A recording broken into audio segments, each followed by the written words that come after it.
You know, I'm sitting here listening to the intro. God. Yeah. Thinking, how many things in that intro could get us fired today? Get us fired. It's a new day for broadcasters. We've entered a new realm. It's the realm of Imus. I'm sitting here going, well, that would get us fired. That's a good one. That certainly would get us fired. Just thinking about saying something racist would get us fired. That clip in the wrong hands would get us fired.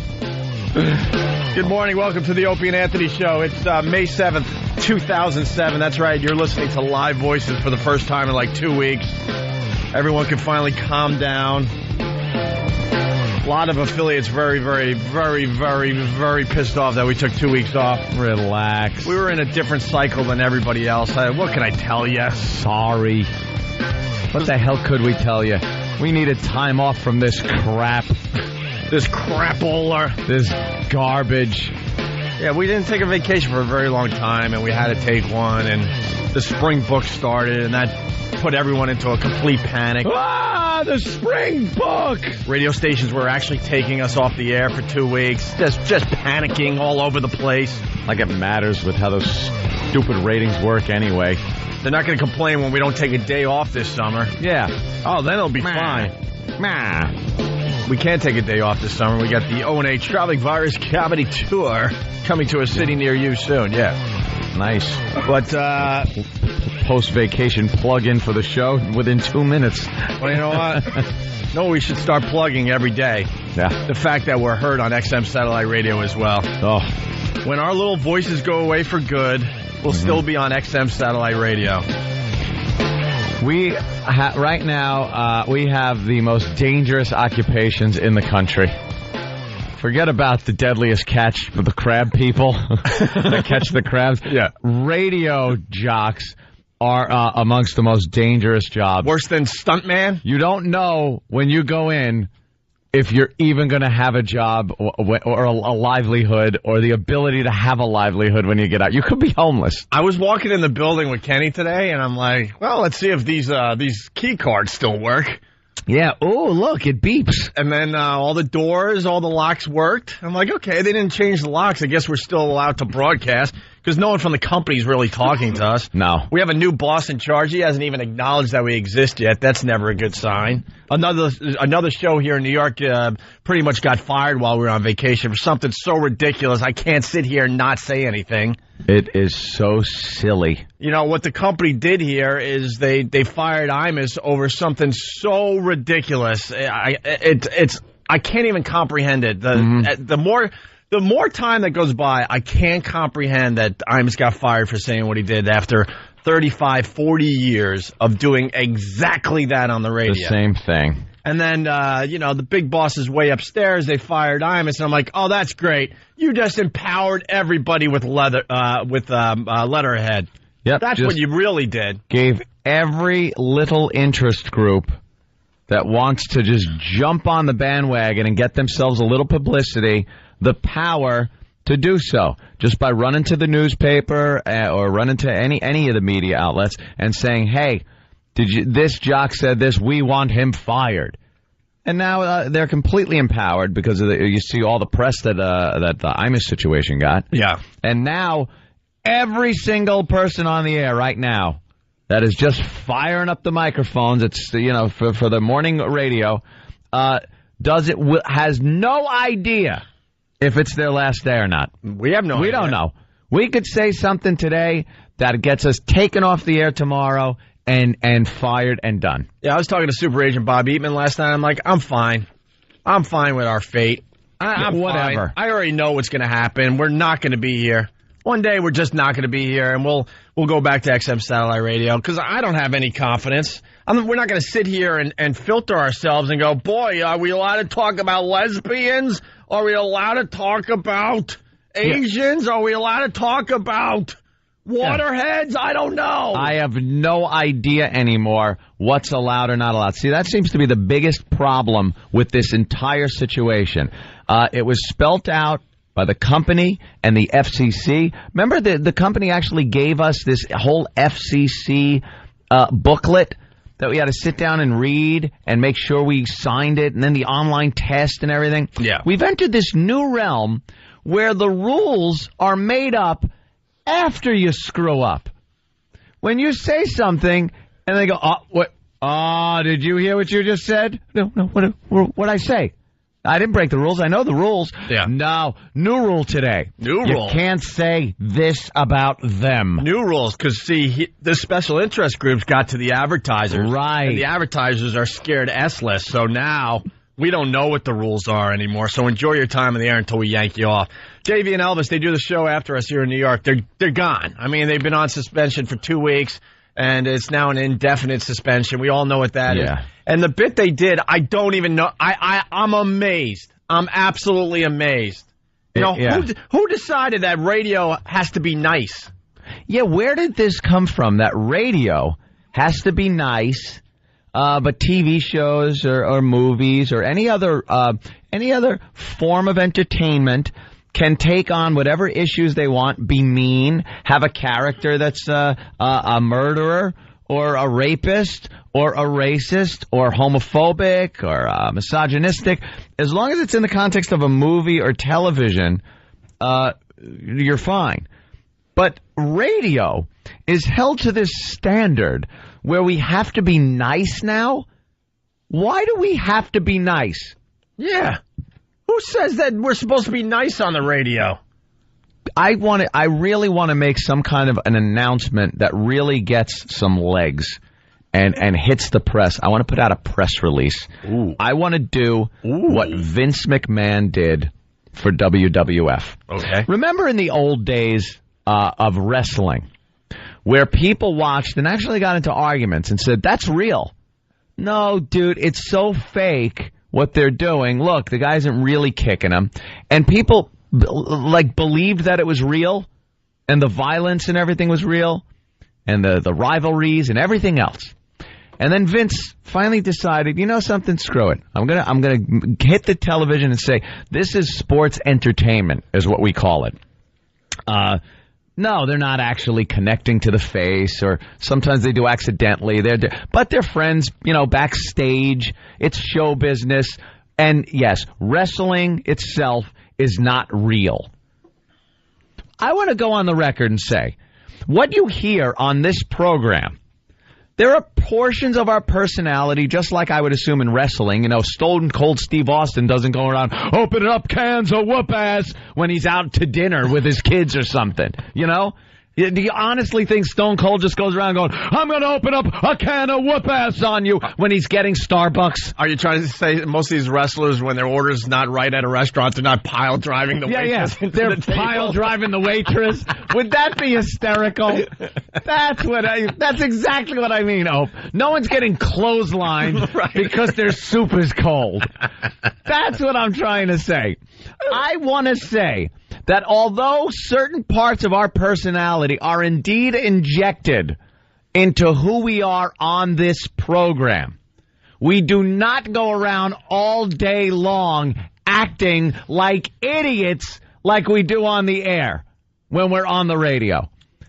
Can I please get someone to say in the news that although what we do is authentic, we are doing that, our persona on the air, though it might sometimes come across as racist through humor, homophobic, misogynistic, is indeed a portion of a character that we are all playing on the air, just as an actor does. I'll start. Or a wrestler. When I'm not being Opie on the Opie and Anthony show, right, and being a complete a-hole to everybody, including my fellow broadcasters, I'm actually Greg Hughes, and I'm a very nice guy when I'm not here. Oh, thank you. Bravo. Thank you.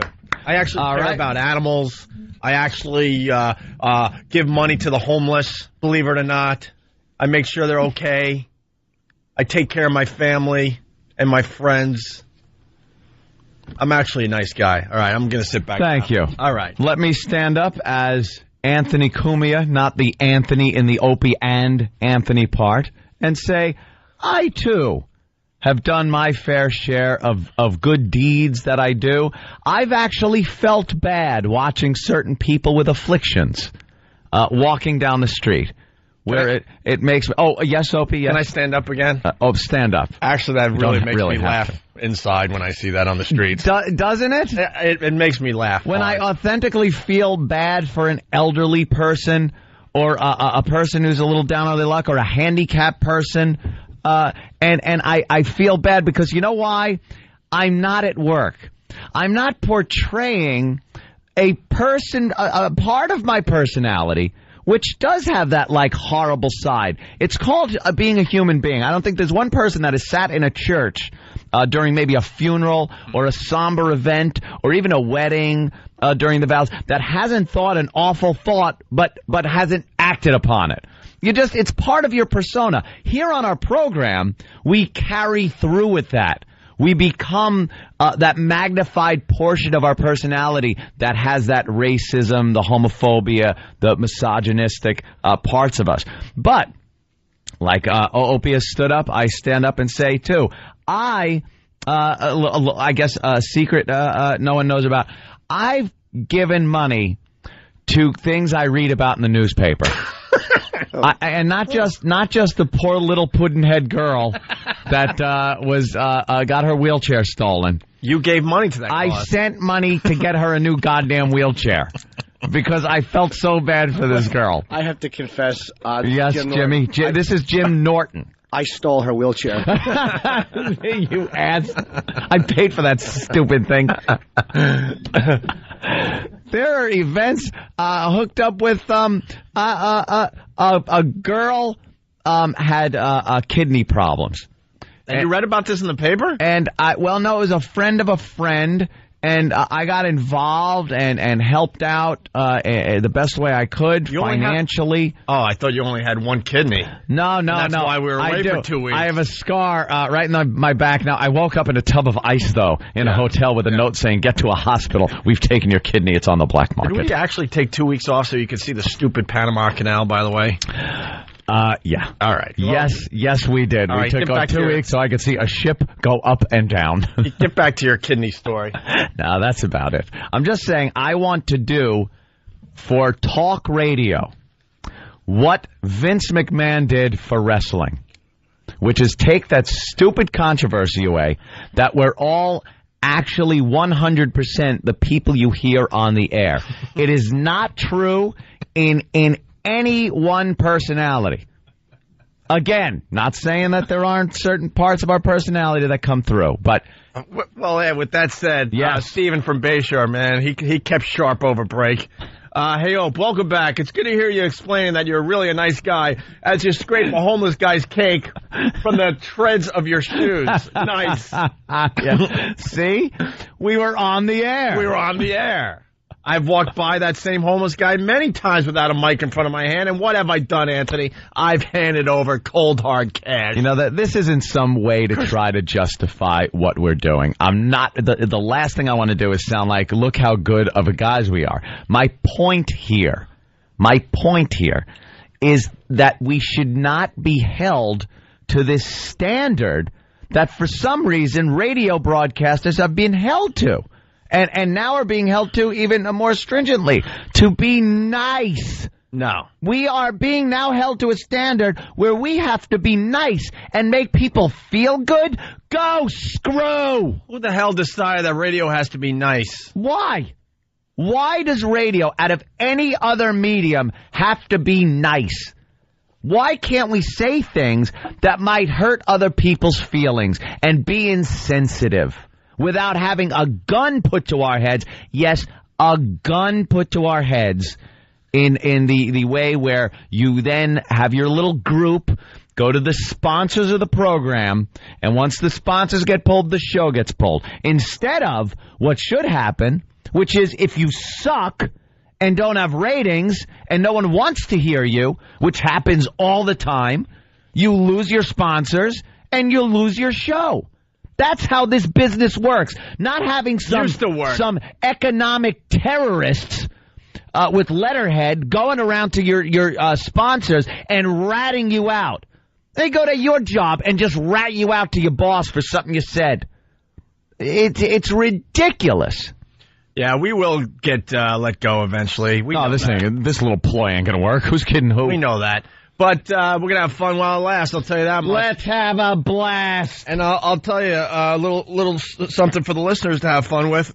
You guys try to guess which special interest group will get Opie and Anthony fired. Because they all have power now. Who's it going to be? Who are you kidding? Right now, because a lot of people knew we were coming back finally after 2 weeks. A lot of special interest groups with their stupid letterhead, they got their tape recorders rolling right now, just waiting for Anthony and I and little Jimmy Norton to screw up. Ladies and gentlemen, will it be the black people?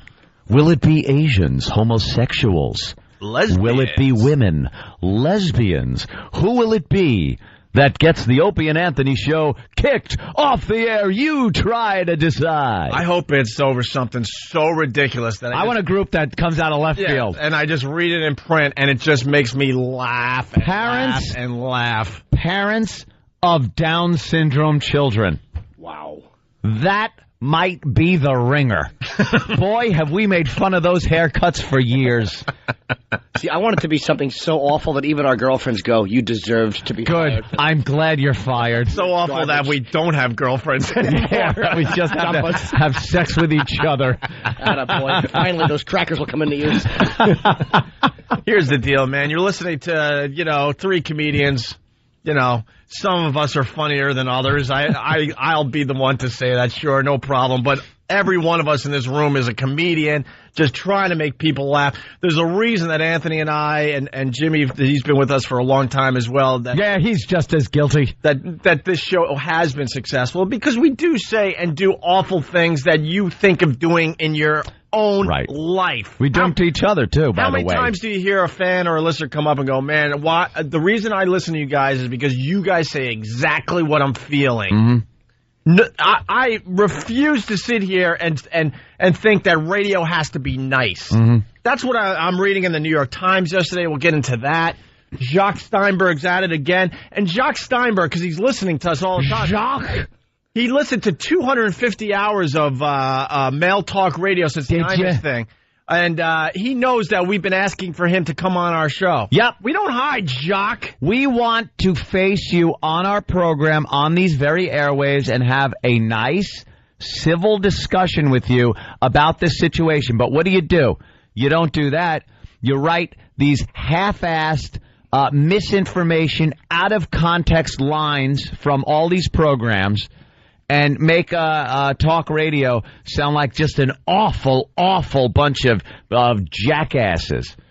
We are. Yeah. But at least let's talk about it. It's not geared towards a guy like that's mentality. You know No. what he is. He's the little guy with a little bow tie. He was a hall monitor. He's just one of those nerds that needs to feel empowerment, and this is like his cause. It's like having a man's man reviewing Lifetime movies. Yeah. They wouldn't like it. It's not meant for them. Just like this show and other shows like it that deal with the same type of subject matter, this is not for you, Jacques. Of course you're going to be upset and offended by it. It's not meant for you. And for the interest groups that don't like what's being said on it, you're being controlled by an appliance that has the off switch. And I'm not talking about things like we got crap for the Sex for Sam thing because it was out on the street and this, and you get crap for FCC things because it's violating federal laws and regulations. That's fine. But with situations where you're hurting people's feelings, you're being ruled by an appliance. You're being ruled by a toaster that talks. This is a blender that makes noise that comes out as voices. And it has an off switch. Use it. And there you go. All right, we're back from vacation. I want to make it perfectly clear: we completely support JV and Elvis. Absolutely. We had our problems with those guys for a little bit. It was a dopey radio war thing that went on for a short period of time. It was a couple flare-ups, but it's amazing that these guys are going to lose their gig here in New York because of the stupidest, dumbest, who gives a crap bit. And about the little battle we had, who's kidding who? We're all a bunch of pussies. We had to pass each other in the hallway every day. What are we going to do? Duke it out?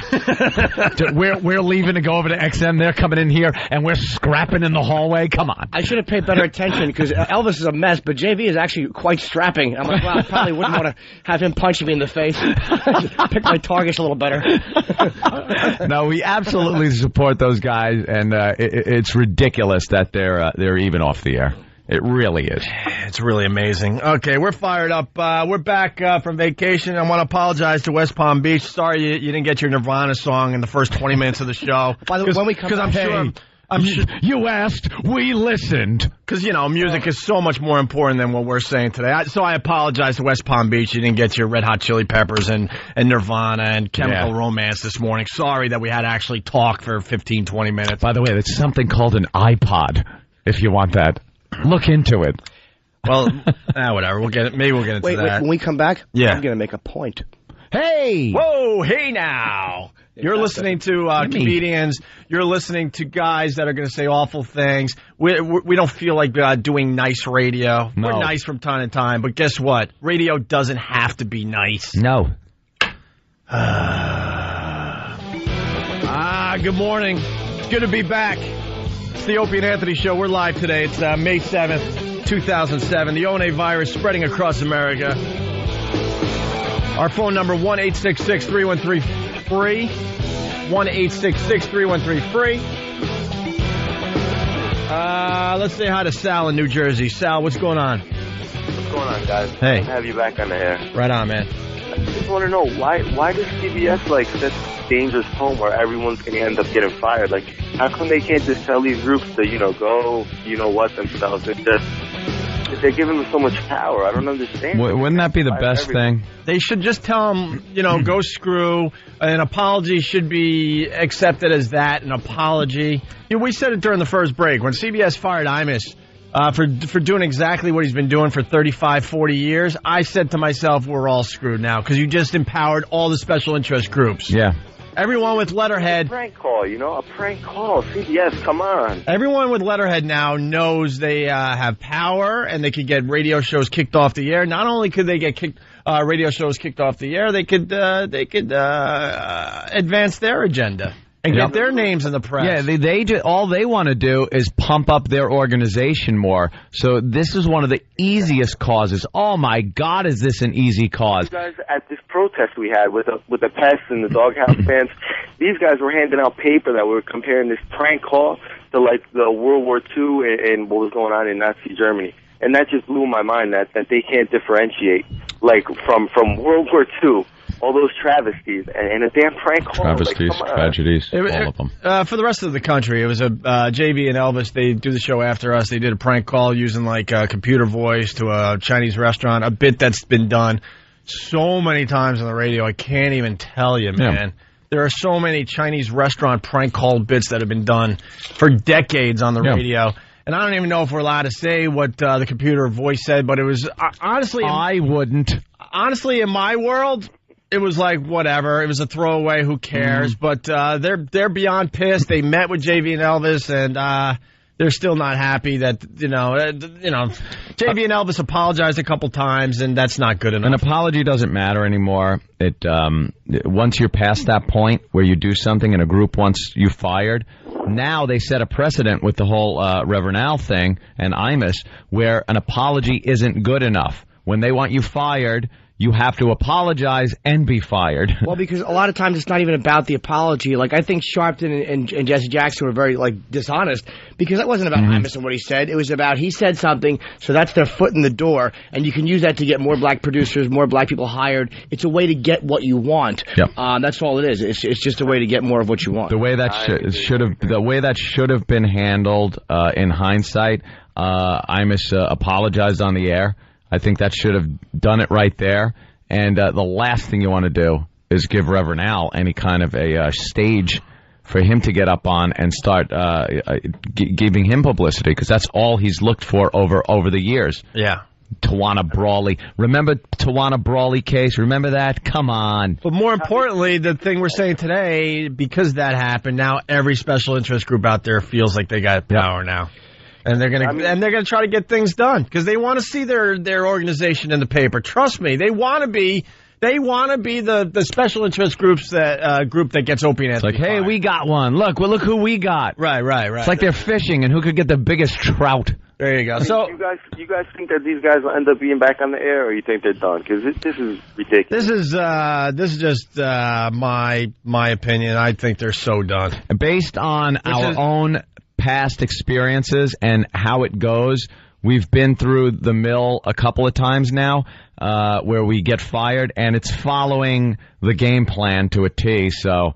It doesn't look good as far as I see it. I don't know what the corporate's thinking on this. They don't come and tell us what's going to happen. And if you need more info on what happened here in New York, just Google JV and Elvis, and all the articles will come up. Because I don't even know if we're allowed to say what pretty much got them fired. No, we can't. So I don't know. We don't know. We don't know what we're allowed to say anymore. So I think we're going to have to, throw the filter away and just continue doing our radio show until they finally change the locks. Yeah. Like I said this morning, I was like, all right, cool. I'm not even joking. I'm like, oh, great, we get to broadcast today. Yeah, the cards still work. Here's the new way we have to do our job. Anytime someone gets suspended or fired for something, that then goes on a list of things that can't be said anymore.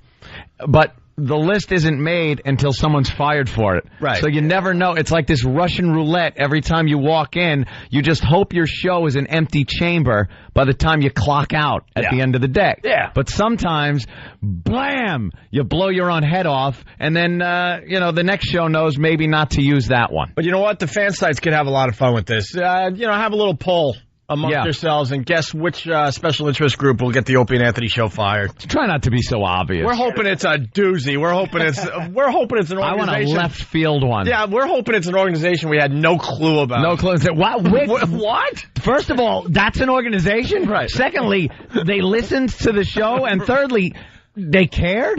Jews with wigs has power. Jews with wigs. Changing the station. That's what I want to know. Amish whores. Just like what? Amish girls that love to go to strip clubs and dance. That's wonderful. Amish sloppy. Jeez. Amish, you could crash me, man. Amish. All right. Whatever. All right, hey. Don't do that. There's a lot of car crash victims. Oh, my God. Hey, well, now not with that, please. The governor of New Jersey is going to be all mad at that one. Buckle up, you idiot. How about that? Now, am I going to get in trouble from people that don't wear seatbelts? The guy, did you see that, by the way? Huh. When they wheeled him out of the hospital, and he was thanking the doctors and everything and getting a little emotional. Governor Corzine out there in Jersey, In Jersey, he had his big accident doing like 95 miles an hour, not wearing a seatbelt, and he's like, I set a bad example. Oh, he was crying? Yeah, he was really trying his best to suck it up. But man, he was crying. He was thanking the people that saved his life and everything. So it was a little tough to watch.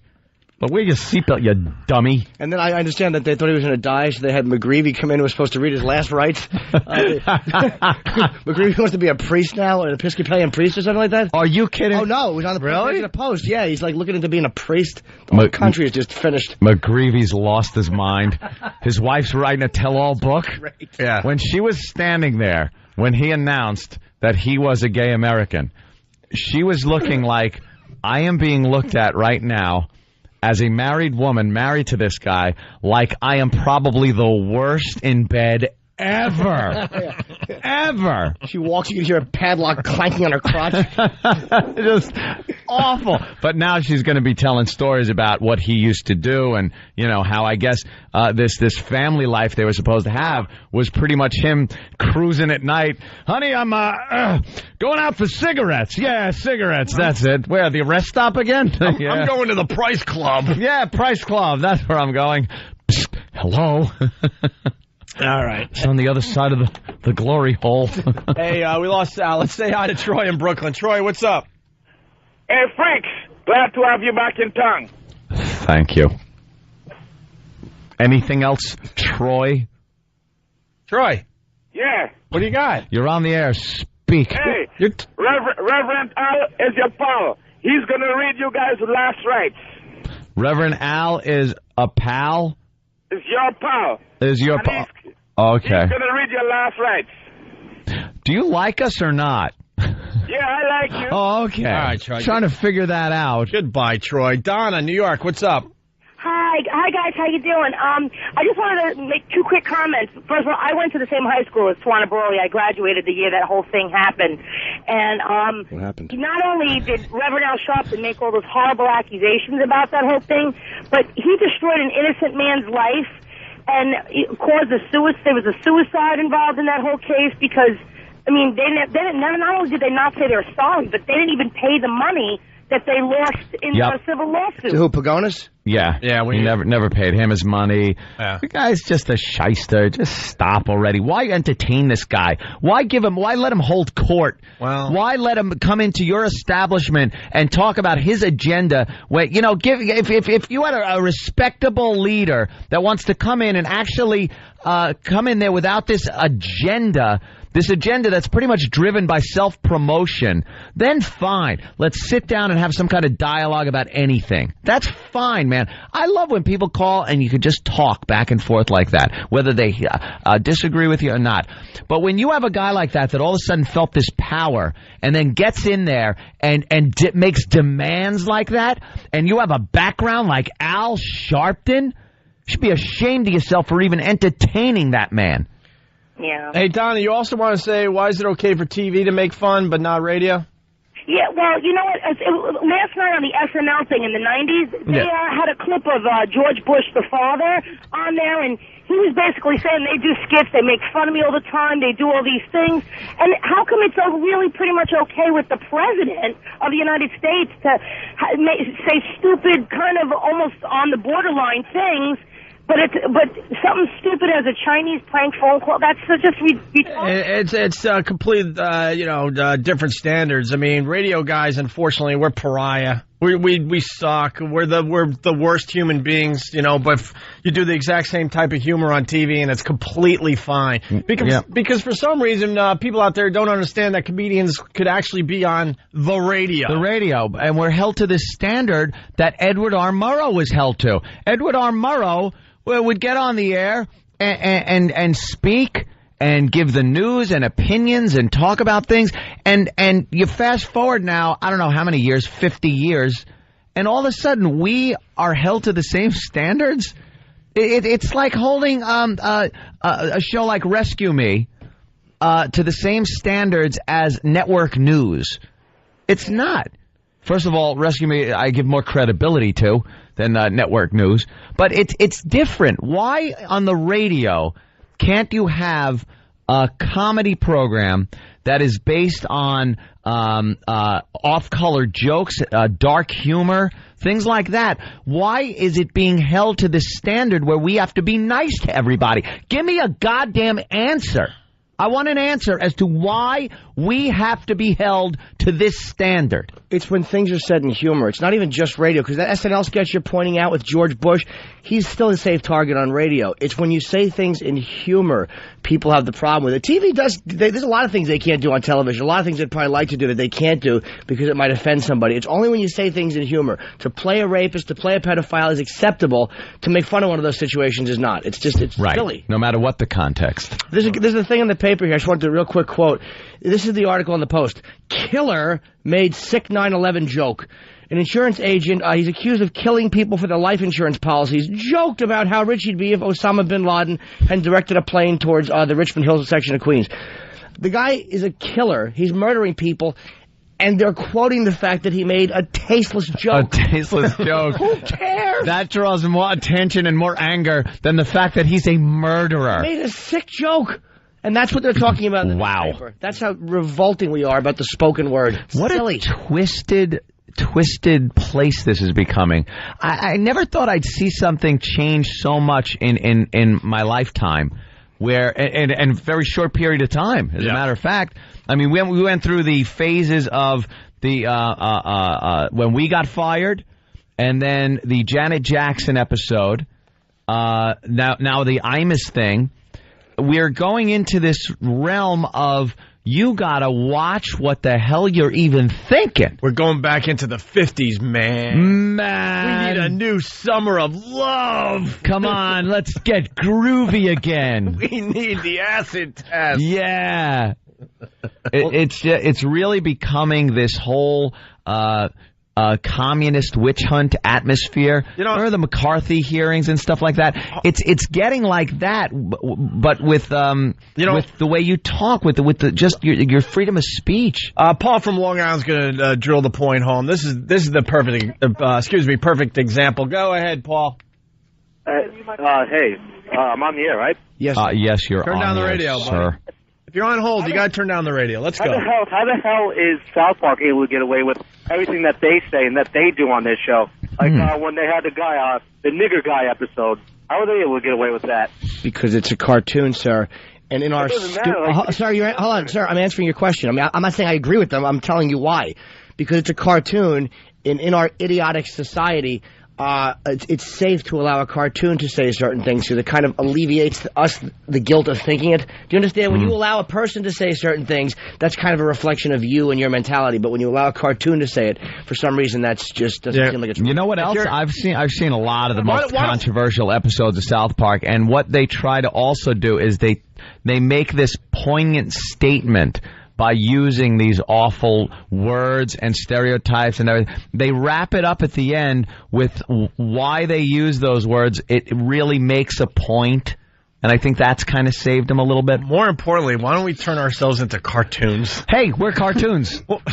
Hey, how you doing? Why don't we I'm just going to put on a weird cartoon voice. Why don't we just run a promo that you're actually listening to cartoon characters? That's fantastic. How could cartoons get in trouble? They're cartoons. And then a special interest group will call Tom, and they're going to need to meet with Opie and Anthony and Jim Norton, and Tom's going to go, but you can't meet with them. They're cartoon characters. I saw them leave the building, and they were three-dimensional. Don't try to tell me. We're cartoons. Oh, brother. Something about that makes me laugh so hard. Just doomed. Prove that we're not cartoon characters. To the special interest groups rolling their stupid tape recorders this morning, you're listening to cartoon characters. Unbelievable. I love some of the old bit requests that are coming up. No, sorry, you won't hear that anymore. No. Mark and Mastic, what's up? Hey, guys. Hey. If you're on vacation having fun, RCN dedicated a song to Mastic Beach. Guns N' Roses, Welcome to the Jungle. Yeah. Some of the people got bent out of shape, called up RCN and go, yo, we're going to boycott your radio station if you don't apologize. Did they apologize? Oh, yeah, they did it on Friday. There was an apology at 8 a.m. on Monday morning. We're so sorry. We meant nothing by it. Blah, blah, blah, blah, blah. That happens. Guys, it wasn't even the jock that said it. It was like the morning show guys. Right. Morning DJs. Right. Like, we're so sorry. This shouldn't have happened. We're entering into an era where you got to be nice on the radio. Someone has decided that, you can't be mean on the radio. Yeah, but come on. I don't know if you guys have ever been to Mastic, but it's a pretty rough town. It's an ugly town. I'm from Long Island. I used to go to Mastic Beach when I was a young lad. Had a bungalow there with the whole family. Now I hear it's just a crack house. Yeah, it's insane at night. I bought my house there 2 years ago during the winter. And I was like, oh, wow, what a nice little waterfront town, middle of the winter. Once summer rolled around, I was like, oh, man, what did I get myself into? Well, there you go. Once the weather broke, I was like, oh, geez, honey, we're screwed. You might need a new real estate agent. Yeah. All right, Mark, thank you. Had to apologize. All right. By the way, CBS owns us. I was going to say owns no, they own us at this point. And here's something that gets me. We can't say what we want to say.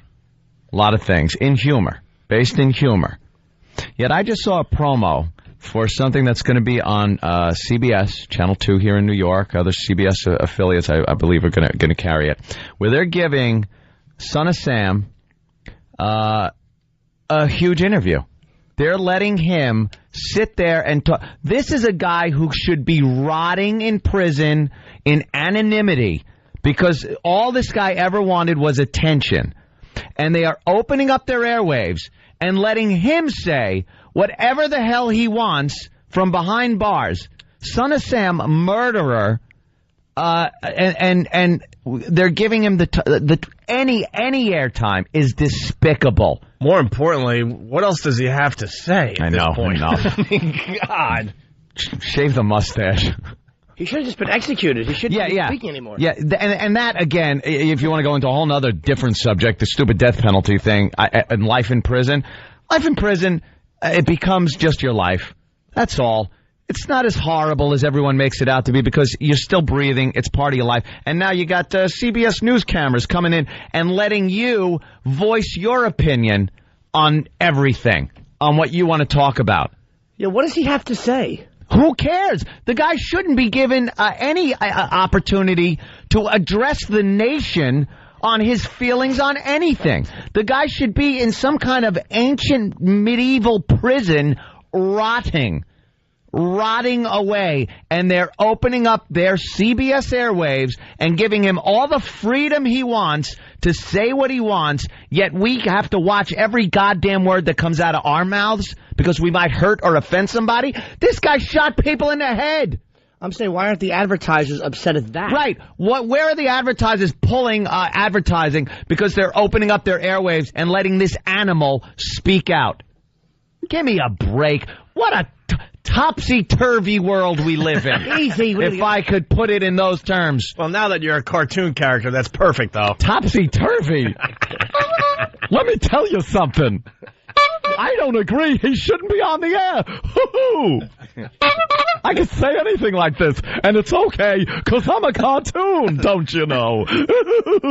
We've already developed a couple things since being back. We're officially cartoon characters. Officially. And the listeners are betting like crazy right now, trying to figure out which special interest group will get us fired. Good luck. Make it a good one. If you thought you'd hear fear in our voices today, you were dead wrong. You're mistaken, don't you know? I'm going to be that guy. You know what we should do? We should just decide amongst ourselves what day we decide to piss off everyone and then let all the special interest groups fight it out. Fight it out. Maybe that's the best way to go. You offend every single group, and then they have to duke it out to see who gets credit for getting us thrown off. Who gets the headline in the paper? Yeah. Who gets to put our heads on a pike in front of their headquarters? That's what we'll do. Between ourselves, we're going to pick a day that it's just all hell breaks loose. And then just sit back and watch the fun. Yeah. Oh, what a blast. Just let them all go at it. Hey, it's Opie and Anthony. And little Jimmy Norton. Of course. It's the Opie and Anthony show for now. Let's be honest with each other. Just a matter of time. The targets firmly affixed to the back of our heads. And we accept it. Yeah, what are you going to do? What are you going to do? Miss the money? Yeah, well, take shorter vacations. It's the ONA virus spreading across America. Yeah, are we live in Florida, by the way, right now? I guess, yeah. They don't seem to be too excited about it. They hate us. Whatever. We've listened. You talk, we listen. That's encouraging. More music. Less of the guys that do the morning show. It's just... Well, what happened was we got into a weird cycle with our careers. We didn't know we were going back to regular radio. We've been back on regular radio a year. So Anthony books this cruise a year in advance, and it falls during the spring book. Yeah. But we weren't on regular radio, so in our world, it didn't matter when we took vacation. Well, we cruised with the whole family, too. This wasn't just like him. Right. Yeah. The whole I'd have family. canceled it. It was, there were 14 people in our group. So there was nothing we could do about this thing. We go back to regular radio, and we have this cruise thing looming over our heads. And, of course, Anthony, was going to take his cruise with his family for 2 weeks, because if we were just on XM, it wouldn't matter in that world. Right. The affiliates lost their effing minds, and they ignored the fact that we haven't even had a vacation since last August. Yeah. Except for like a little Christmas thing that every radio guy takes off, but we didn't take a vacation since August. They ignore that, and they're just outraged that we would actually take 2 weeks during the spring book. And I understand their point to a point, I should say. Mm-hmm. But we had no choice. So then I'm getting phone calls throughout the whole vacation. So now I'm not even vacationing. Yeah. A big head of one of the companies we work for, this person goes, "Do they even care? Do we even care?" Our agent calls and goes, blah, blah, wants to know if you guys even care. Say yes. Do they even? I just need to know that they care. Are you kidding me? We haven't taken a vacation since last August. We're in here banging it out every day. And our cycle is now different because we're doing the comedy tour all over the country to kind of maybe, juice up our ratings and juice up our audiences in a lot of cities. Yeah. So we're not taking the summer off for the most part. We're working almost every weekend this entire summer. Do we even care? What do you think? Do they even care? Bob goes, I think you need to call this person and show that you care. I'm like, go screw. I got snorkeling to get to. And then E-Rock calls me in a panic. He's down in West Palm Beach, and he goes, oh, man, the West Palm Beach station. They not only did they take I thought they were out of Mayo. Huh? Yes, you got on the scale and a pound was gone. How do I put it back on immediately? Yeah. Called in a panic. Everybody was in a panic because we took 2 weeks off, which makes us feel like we're wanted, I guess. But E-Rock's like, I'm down here in West Palm Beach. Not only did they take you off the air for 2 weeks, which was so disappointing. When I heard a few stations took us off the air, I'm like, what are you doing? These best ofs are really, really good. It brings a lot of people up to speed on a lot of the things we do with this show. By the way, the logical thing to do, I don't, there's one city that pisses me off, and the guy doesn't even understand why I'm pissed off. But what you should have done was have maybe local guys on, introing O&A bits, and maybe doing some local stuff. That's all. Yeah, a combination platter would have been the way to go, by the way. BCN. What? Yeah, whatever. He's still beyond pissed. I'm like, you're pissed because we're pissed that you took us off the air for 2 weeks? Do we even care? So then E-Rock calls. He goes, not only do they take you off the air in West Palm Beach, they're just playing music, and they're bragging that they're playing music. Yeah. I'm like, get out of here. He goes, I'll have the promo for you Monday. Opie and Anthony will return to the Buzz on Monday, May 7th. In the meantime, Jason Davis will take you to work every morning from 5 until 9 with your favorite Buzz cuts. One after another after another. Can't hear this anywhere.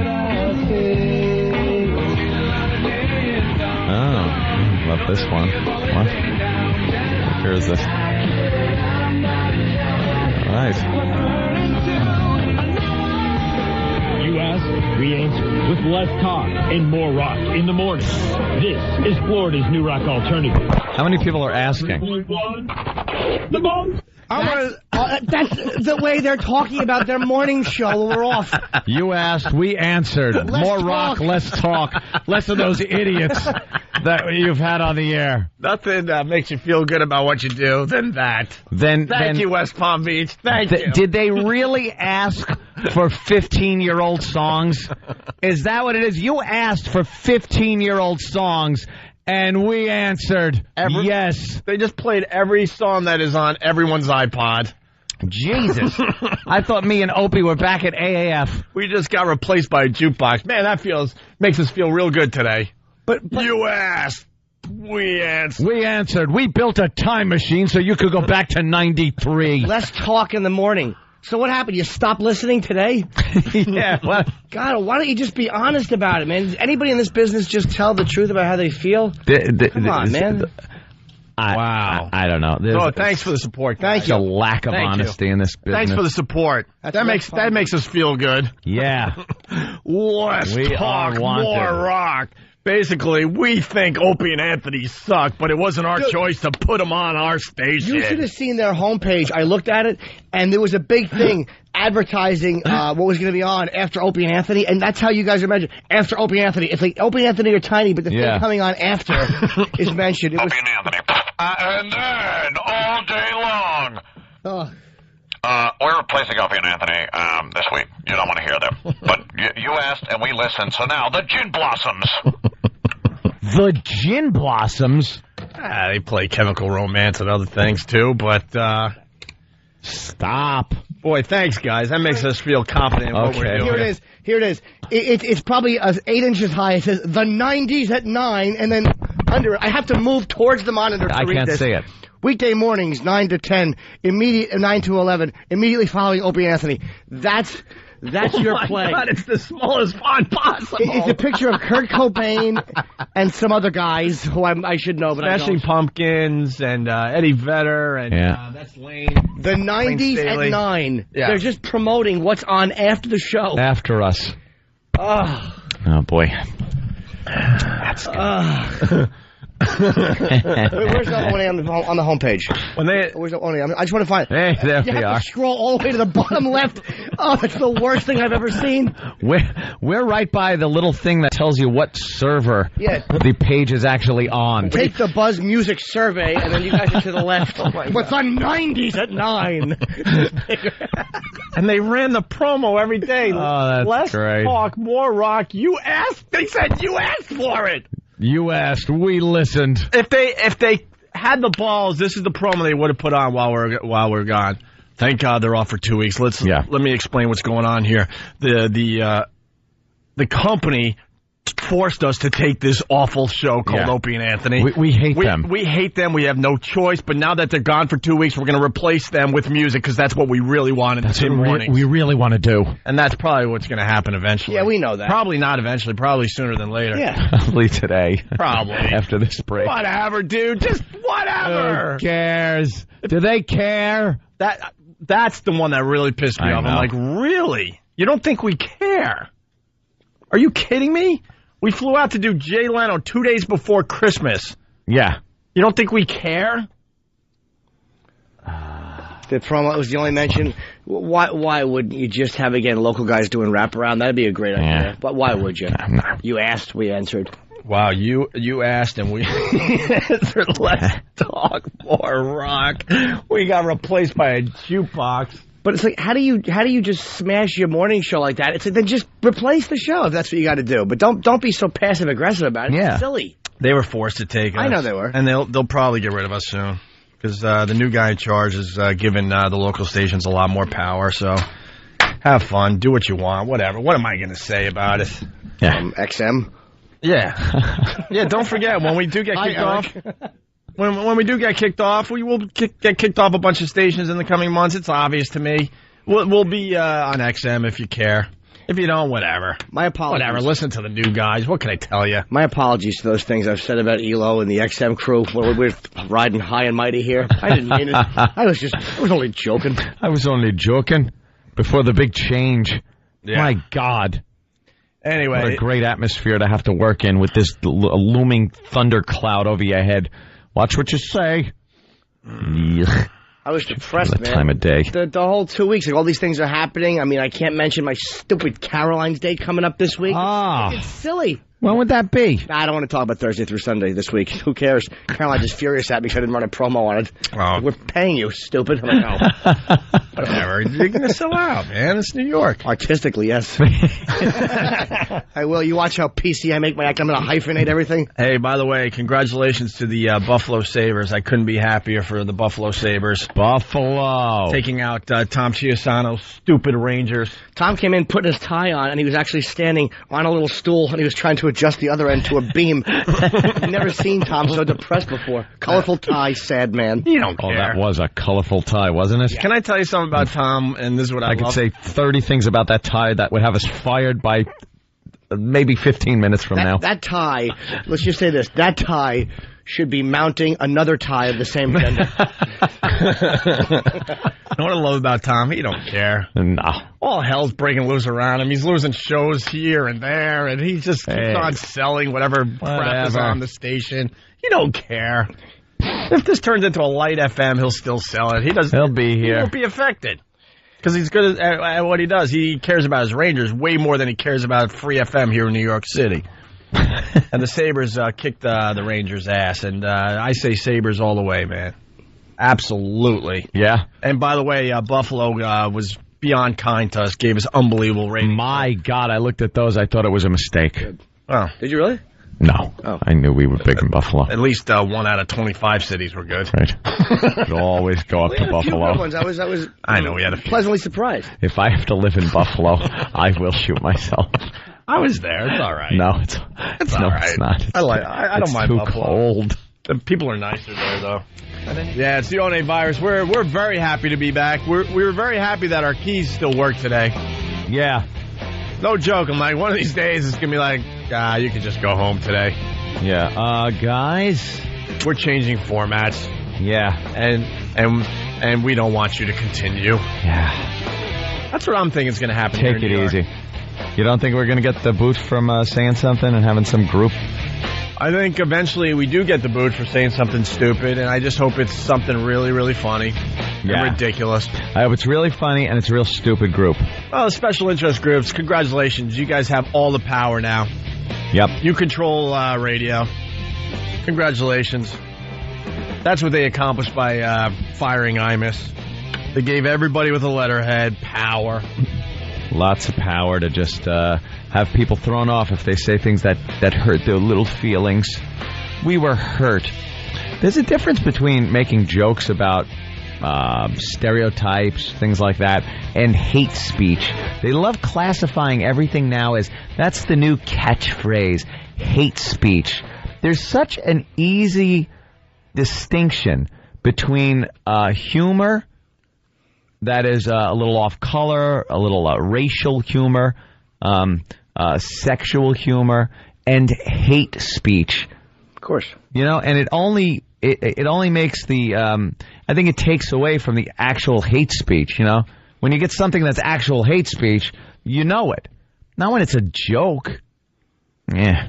Dopes. People only want their ethnicity, sexual orientation, or any of that crap mentioned when it's a parade benefiting them. Then it's, yes, lump us all into the same category because of the accomplishments of other similar people. But God forbid you point out something negative about somebody in that group and lump everybody in. All of a sudden, you're a homophobe, you're a racist, you're a sexist, whatever. We absolutely have no confidence with the company we work for, unfortunately. And, you know, we loved coming back to regular radio, but with them firing Imus, and it looks like JV and Elvis are not going to be back on the air, what hope do we have? Yeah. It's just a matter of time that we're going to just fall into the same trap. Yep. And you wonder once in a while when they ask for a comment, if a spokesperson for a company would just for once defend the talent and say, you know what, at times during, you're going to hear things that you don't agree with. It happens politically. It happens in comedy. Unfortunately, that is a part of talk radio that just said that do offend people at times. You figure for once you would love to see a spokesperson or a company back the talent like that. Yeah, back the talent and go, you know what, they apologized. We believe they were sincere with their apology. Imus definitely was sincere with his apology. At first, I'm like, what is he doing? And I was thinking to myself, he's just doing it to save his job. But then it was very obvious as that week went on. Wow, Imus is really serious. He really is sorry. That should be good enough. And the company should go, you know, that's good enough for us. He knows he screwed up. He works in an environment where, you know, any day he could say something crazy. Yep. He apologized for his comment. He met with the group he offended. That's good enough for us. And you watch these special interest groups just go away and go, and then the company could go, no buts. Yep. We control this, not you. Yeah, it's our company. They're handing their companies over to these little interest groups that have no power. If it ever came down to an actual boycott of a company, you'd realize how small and insignificant these people are. Yeah. Run your own company, for the love of God. Don't let these people run your company for you. JV and Elvis, some bit, computer, Asian prank call, you know, pissed off of some Asian group. I don't even know. I don't care, to be honest with you, which Asian group. And they apologized twice. JV or Elvis is married to someone of Asian descent. JV, I think. Yeah. And that's not good enough either. It's like, are you kidding me? They were sincere with their apology. Apparently, the Asian group that in question here is mad at his wife. For being married to this guy? Yeah. What? I don't know what the equivalent of being called an Uncle Tom in the Asian community is, but that's kind of how they were looking at her. And it's so utterly ridiculous. We got to unite our fans now. Now. Don't they have a website or something that they've been pushing lately? Yeah, we got to get our listeners together. We got to have power now as a radio show. Radio shows in general never have power because we don't organize. It's kind of like ants. Yep. It's kind of like, this show is, we're talking to a bunch of ants, and when we're on the air, we're all organized, we're all doing our jobs. You're listening, and you're promoting the show in your way. You're running a fan site. Maybe you show up at an event and you spread the virus, as we like to say. But all it takes is someone to kick the anthill, and everyone's just running, scurrying around. No one knows what to do. That's what happens with radio shows. When we were huge when we got kicked off the air for the Sex for Sam thing, but our fans were not organized at the time, and they wanted to protest, they wanted to do this, but no one could organize. Yeah. Because it's the ant mentality. When everything's going well, everyone knows their jobs, but when all hell breaks loose, there's no set plan. Those protests don't work, though. They just don't. Like when you protest a show being fired, the company doesn't care. Oh, they care when there's 10 people protesting the show. Yeah, but I think we could change that. I really do. Because when you do say something stupid and like an Asian group says we're going to boycott your sponsors and stuff, well, what about the people that loved Imus's show? Yeah. They should have started boycotting, but they weren't organized ahead of time. I'm sure they far outnumber the people that were upset by That's what I'm saying. And if you had the fans saying, look, you take our favorite show off the air, we're really going to boycott. Yeah. The sponsors of our favorite radio show. Mm-hmm. I'm telling you, I think it's possible to organize before it happens. Well, there are people with Louis C.K. made a great point about like bloggers. I'm a blogger, and all these people that just snivel, and these little groups are organized. Most people just go to work, they enjoy the shows, they live their lives, they feed their families. They're not obsessed with their own ethnicity or their own sexual. They're not obsessed with anything. They just trying to work and make a living, and they're the ones who enjoy the show. I don't feel organized. I don't feel sorry for the Rutgers women's basketball team. I feel sorry for the fans of Imus's show that really, really enjoyed the guy for many, many years, and the show made their lives just a little bit better as they were driving in and out of New York City and the other cities he was broadcasted to. Give a little chuckle, give some information. Those are the people that are suffering, and those are the people that are lost now. Yeah. They want to... So we're going to pick up some of the Imus listeners, but to be honest, our show is very different than Imus. So there's people tuning us in going, man, I can't, they're still searching for something to take the place of what Imus gave them every day. We're smarter and more political than he was. And we woke up today and radio shows have to be nice. What? Yeah. When they didn't give us that new rule, sorry. Yeah, I never heard of that rule where you have to be nice. And we're not going to live by that rule. It's this douchey, soft mentality that guys like Jacques Steinberg from the Times have. These little hall monitor nerds, front of the bus douchebags who were never funny growing up, who never got a laugh in their lives, who, because they're not funny, have to smash people. The only way they can strike back at people who are funny, people like Nick, who tortured guys like Jacques his whole little school existence, is by sniveling and going, that's mean to pick on people. That's their whole angle to stop people from doing what they can't do, which is be funny. And sometimes it is funny to be mean, stupid. So what? Yeah, Jacques is obsessed with this type of radio. He has an open invite to come on our show. We've called him using many, many different angles, and the pussy that he is just hiding behind his laptop and writing just outrageous articles that appear on the front page of the Sunday New York Times, a paper not many people read, by the way. Yeah, right. And he's getting sponsors to cancel their advertising, all this based stuff. on things that are taken completely out of context. Context is what it's all about, and when you take it out of context and use that against a show, it's so dangerous and it's despicable. You're a journalist that has no credibility and no scruples, no morality. You're a jackass. Come on our show. We'll run circles around you. This was raised interestingly by someone who works for this company. A really good point during one of the breaks. Said that newspapers have a very vested interest on hurting radio because they compete for advertising. That's true. This is certainly not a front-page story at all, but that's why this jackass is getting this type of space to write these stupid articles, is because it hurts radio, and that's better for the printed news. Just to bring everyone up to speed, just before we went on vacation, Jacques Steinberg wrote another article on how radio handled the Virginia Tech shooting. Right. And he tried to get us in trouble with something we did, which was beyond ridiculous, and I'm not even getting into it anymore. We discussed it ad nauseum before we went on break. And now he's back. This article appeared yesterday in the New York Times, and he basically has been paying attention to radio since the Imus thing, and very surprised at some of the things he's heard. He's listened to 250 hours of this type of radio. And can this douchebag stop overusing quotes? God almighty, the subtle thing that these writers do when they want to make an editorial comment, they put quotes around something to kind of let you know that they don't agree with it or that they are taking issue with it. Why do you have to put quotes?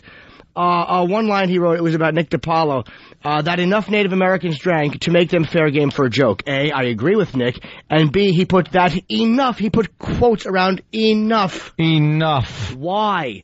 Why does your agenda have to be so obvious, you embarrassing little sissy? Well, the headline by Jacques Steinberg, who's hiding once again, because we want him on the radio to discuss this.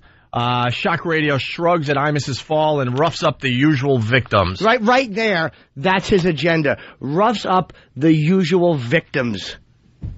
Right there. Victims. He's a PC, hall monitor little sissy boy. That's what he is. Almost 2 weeks after CBS Radio fired Don Imus for his racially and sexually demeaning remarks about the Rutgers women's basketball team, Nick DiPaolo opened his talk show on another CBS station in New York by mocking a manual that he said one of his bosses had given him that morning. We did the exact same thing, by the way, and Nick didn't know, by the way, but we did this months ago. They handed out a booklet to us entitled Words Hurt and Harm, and we looked at this thing like, you're kidding, right? Yeah, stop. And we read every single word of this manual on the air and completely mocked it. Absolutely we did. And Nick did the same thing. Nick goes on, it urged him and his brethren to avoid the sort of stereotypes that had not only upended Mr. Imus, but had also just gotten 2 colleagues on FMY suspended for broadcasting a 6-minute prank call littered with slurs to a Chinese restaurant. That prank call was not littered with slurs, you ass. Get your facts straight. You write for the New York Times. Littered with slurs. That's exactly, when he says things like his racially and sexually demeaning remarks about the Rutgers team were littered with slurs, that's exactly what this little bow tie wearing hall monitor sissy, that's his mentality and his agenda right there. He's not doing a fair piece. He doesn't like that type of humor, and that's why he's taking issue with it. Right away, we're starting with a false premise, Mr. DiPaolo told his listeners just after noon, because words don't hurt. He then proceeded to refer to... Can we even read this without getting fired? And by the way, can you tell people... Can we read this on the air? Could someone come in and say, yes, you're allowed to read an article from the New York Times? Nick is a stand-up comic. He's a conservative, brutally funny comic, and he's on this station here in New York. What time is he on? He's on like 12 to 3? Who knows? Who knows what the lineup is here? I don't know. People getting fired and guest hosts and who knows what's going on here. I don't know, Jimmy. I really don't. Well, I think he's on at noon. It says here in the next line, he then proceeded to refer to someone in the studio who was apparently of Colombian descent as, and this is the quotes, a drug dealer. Why do you have to put in quotes a drug dealer? If you say to me, he proceeded to refer to someone in the studio apparently of Colombian descent as a drug dealer, where's the quotes coming in? Yeah. Why are you putting the quotes there? Why? Yeah, if it said Nick was quoted as saying... and then quote it, but then why quote it? Because he's so afraid that someone might think it's his words? No, he wants to stress the point. Or is he wants to push the agenda part it? of what he's writing. Of course. Yeah. Before using an exercise in the manual as a springboard to the following observations, that, in quotes, enough Native Americans drank to make them fair game for a joke. And by putting enough in quotes, Jacques is saying, how many is enough? Right. That's what he's saying. Right. Fair game for a joke. That waiters in Chinese restaurants were, and then in quotes, efficient and, in quotes, better than most, other ethnic groups as waiters and waitresses. And that's end quotes. And that Jewish mothers were bad cooks and a little hairy. That's the... Yeah. Where's the FCC problem with any of that? Yeah, just making jokes. He's a comedian, just trying to make people laugh. That's all we're trying to do with this dumb radio show. Where's even forget about FCC rules. We know we're already so far beyond those that it's ridiculous. That's not what's going to get us fired. Even an issue. It used to be that's what you got fired for, bad ratings or messing with the FCC regulations. That's easy now. That's easy. Where is the meanness? Where is such meanness and hatred in what was just read of what Nick was talking about that makes this worthy of anything to be written about or talked about or controversial?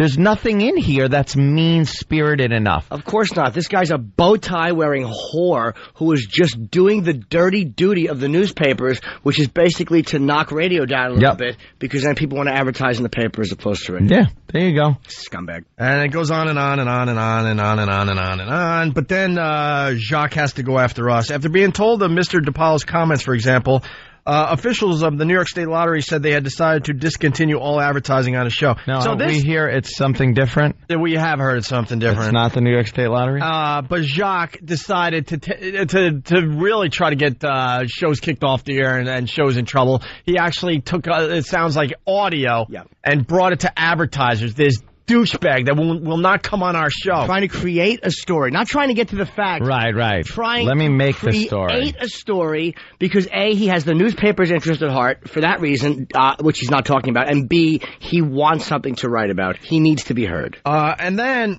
this is where we get thrown into the article. They also said they would no longer sponsor Opie and Anthony, Who cares? a morning show on the same station, after being apprised of a line uttered by a comedian who's a regular guest. That would be me, Jim Norton. You I idiot. said it. And the line is, would it be possible... Don't dump out of this, because we'll explain where this comes from. They wouldn't dump out of this. Is not it. No. Would it be possible... Could you whistle Singing in the Rain while I rape a girl? The comedian had asked another guest, a professional whistler, in an old interview replayed on April 25th. This douche that will not come on our show is Jacques Steinberg from the New York Times. While we were on vacation, they picked best ofs, okay? CBS actually picked this particular bit. It's Steve the Whistler. Mm-hmm. The bit is probably, safe to say, 5 to 6 years old. Yep. First of all, okay? And Jimmy recited a line from Clockwork Orange to this guy. It was a reference. It's a reference to the movie because to the movie. There's a brutal rape in it. We always did Clockwork references where Malcolm McDowell and his boys are assaulting a home. And he's whistling, singing in the rain while committing this assault. So I asked Steve the Whistler a stupid question like that in a direct reference to Clockwork Orange. Here was the context, because I remember this.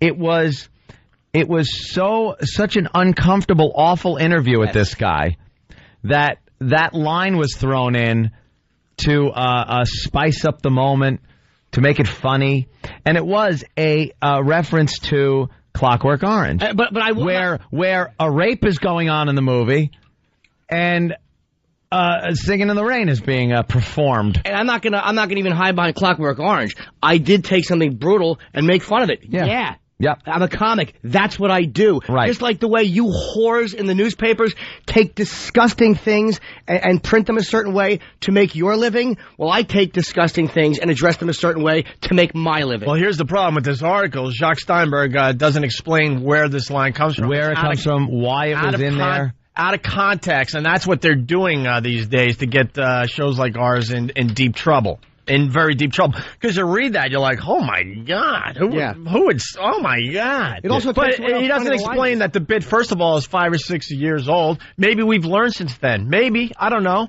Or, more importantly, the context is, it's a reference to a movie, you dope, which should be safe. If you're doing a radio show. And again, I would say I would do that line again in a second. I would make a reference to that film again in a second. But, you know, you got advertisers, they read that and like, oh, my God, I can't advertise on that show. But if you explain it to them where the line comes from, how old the bit is and stuff, it should be no problem whatsoever. But stupid Jacques Steinberg is trying to get our show kicked off the air and other shows like ours kicked off the air. He's going to make a little name for himself. Because then he's like referring to all sorts of people that do this type of radio and what they have done lately as well. Look at the back, by the way, after the article, contributed by, there are 1, 2, 3, 4, 5, 6, 7, 8, 9, 10, 11, 12 or 13 additional names. What they're you know what that is. They're all people who listened and wrote down little notes and said, hey, this guy said that. So he didn't listen to all those hours of radio. He let some interns over there listen. Hey, Jacques, why aren't you coming on our show? He never will. Why? They're all cowards. He wouldn't. Because if he admitted the agenda of printed news against the radio, that would be one thing, but he won't. And the fact that they're actually taking clips and going to sponsors, it's like, you little bitch. Like, is that what you call journalism? Yeah. He sees an opening. He thinks this is his way to get his name known out there. And you know what? You're going to fail miserably in the end, jock. Yeah, why don't you write about plagiarism and have that stupid, who is it, Jason Blair? How your reporter, the black reporter, you pushed through because of quotas. Why don't you talk about that if you want to talk about any type of embarrassed you were when that happened? All right, Doug, what's up? We got to take a break. Make it fast. Yeah, guys, real quick, that website you guys might have been thinking about before is what the Happy Typing Girl started up with, the peopleagainstcensorship.com. It's got nothing to do with O&A, really. It's got nothing to do with any of our message boards. It's just a little effort we're trying to put through so we can show up when these protesters show up and, be in their face. Hey, you're wrong. All right. Hey, Doug, I was a little disappointed by your website. I got to tell you something. Right now is not the time to pick apart the show. You guys have a lot of freedom out there on the fan sites, but these are very, very tough times. So this is not the time to start saying how the show changed or picking apart anything about this show. We are reinventing ourselves as we speak. We could be fired tomorrow, and the last thing I want to see on these fan sites is that type of crap, because we all got to band together now and figure this crap out.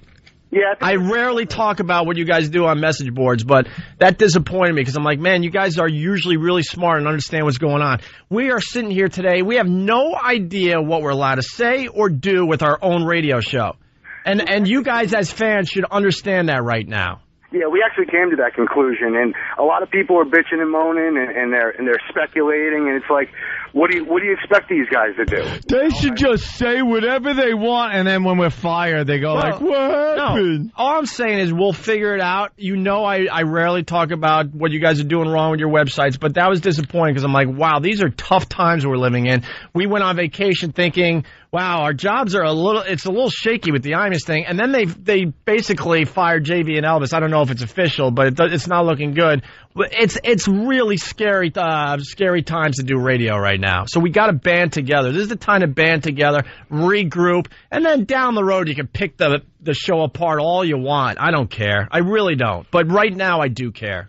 No matter what you read or what you see, you got to know that your hardcore fans are behind you guys no matter what. If we're talking about shit, we're just trying to screw around and figure out what you guys, could possibly do or what you guys may be thinking behind closed doors because we don't get to be inside on that. But we're behind you and with you guys no matter what. I have no doubt that we will get tossed off regular radio. And Tom's probably rolling his eyes down the hall, but I don't really feel confidence right now in the company we're working for because the new guy hasn't even talked to us yet. They fired Imus. They fired JV. I think they fired Jay. I really don't know because now I'm going to be quoted in the paper. I swear to God, I don't know, but it's not looking good. And Ant and I have been through this, and it's working perfectly like it worked with us.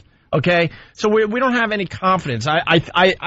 I'm fine with our fate. I think eventually we go back to XM satellite radio full time.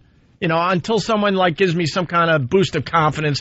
That's what I'm feeling today on Monday, May 7th. It's tough times. All right, Doug. Thank you. peopleagainstcensorship.com. It's the Opie and Anthony Show. Thanks for checking us out today. We definitely appreciate it. And Nick, we're going to talk to him tomorrow because he's driving in on his way in, so we're going to talk to him before we leave the house tomorrow. Yeah, we'll get Nick on tomorrow. Guy is hilarious. He's on this station here in New York at noon. Very, very funny. And you can't ask him to not be himself. I mean, he's a brutally funny guy. That's what makes him funny. Don't try to soften what he does. That's what's interesting and good about him. I love guys that have no fear. He has no fear. He's like, whatever. I like doing radio, but if you throw me off because I'm being honest, I'll go back to the comedy clubs and do just fine. Do you understand how many physical altercations he's had in comedy clubs? The guy is a wrecking ball of a human. That's the beauty of him. That's what you want to see. He punched a heckler in the face. By the way, he walked in with a cast in his arm. He usually go in the cellar. I wanted to hug him. Like you struck a blow for all comics. Speaking of no fear, there's a radio show out of Sacramento that they're beyond scared. They're scared of their own shadows, and they have to comment about our show and Stern and how shows like ours can't adapt after the Don Imus incident. Oh, really? You shouldn't have to adapt because somebody was unjustly fired, you idiots. You shouldn't have to adapt. And then, why would you want to adapt to having your freedom of speech taken away? Maybe I don't want to adapt And then shows... Oh, maybe that guy should adapt to not eating. Oh, dude, I don't blame those guys. We've smashed them already, didn't we? Yeah. They have to hit us. That's Dawn, Arnie, and Rob. Oh, okay. Rob, killed them. Dawn, and Arnie. I bet you Arnie is the big sports guy that does the morning show with them. Arnie has on those open-toed sandals. Homosexual Cuban models are the only people that can wear those and look right. Oh, Arnie should have his leg severed in an automobile accident. And Rob is wearing a suit. Yeah. And then Dawn is the smart, perky one that keeps the guys in line. Dude, we killed them. Good. I'm glad we killed them. What'd they say about it? They're rotting in Sacramento because they're scared of their own shadows. There's so many guys and gals in radio, and they look at our success like I just don't get why. I don't get why they're the big show on XM satellite radio and they're syndicated all over the country. I just don't get it. No, I'll give you a little advice. Stop being scared. Because listeners smell the fear in your voices, and that's why you're rotting in Sacramento. Or what's coming out of Arnie's shorts? They're smelling. Stupid Arnie. Arnie. Did you talk about the ball scores this morning? What'd they say? Hey, let's go to Arnie right now. Arnie. I'm hungover. Hey, Arnie. Oh, it's at Hooters last night. Watching them tape up Steve Nash's nose and... What's Arnie's big thing there, Jimmy? I think Arnie's his bio gut? is up there. Yeah, his gut. Big fat gut. Well, it says greeting diggities. I guess that's a funny thing to say on their diggities. Show. Hey, diggities. Hey, diggities. That's funny.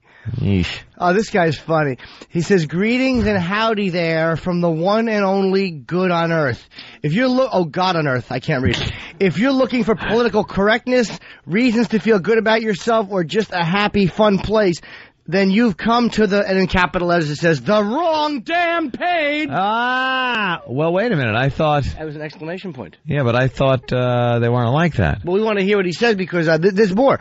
Welcome to the only page on the internet that won't blow sunshine, you fat retard. That won't blow sunshine up yours or your ugly girlfriend's ass. Hey. Arnie with the ball scores. This guy's an animal. Arnie doesn't take any guff. But it goes, Barry Bonds in another homer. He's 11 away from hammering Hank's all-time home run record. Listen to what else this fat, stupid Arnie, bloated cadaver says. This is the page that tells you how it is, when it is, and where it is. Welcome to Arnie's page. All right, Arnie. Arnie stinks. Arnie's a douche. What a fat dope trying to be edgy. That's your idea of edgy? Welcome to... look out, folks. We take no prisoners here. Well, Rob, Arnie, and Dawn had this to say about you and I and Stern and other shows like ours, saying that we can't survive after the Imus incident. You dopes, do you realize that we have XM satellite radio to fall back on? So guess what? We're going to take this right to the limit. Take it to the limit. Oh, go ahead, Jimmy. I'll say, speaking of not surviving in Sacramento, have a nice bottle of water while you broadcast, stupid asses. That's the same city that killed that poor girl. That's right. At least we don't kill people. You want to hear what? I wish they were dead. You want to hear what Rob, Arnie, and Dawn had to say about us? I don't know. I mean, let me sit down first. Yeah. Oh boy. But satellite radio is not taking off. I'm not declaring it dead. I'm wrong. I'm not declaring it dead. Well, thank you. No, why he's not declaring it dead? Because he's hoping he gets the call someday. See, this is what this is what I mean by the whole fear thing.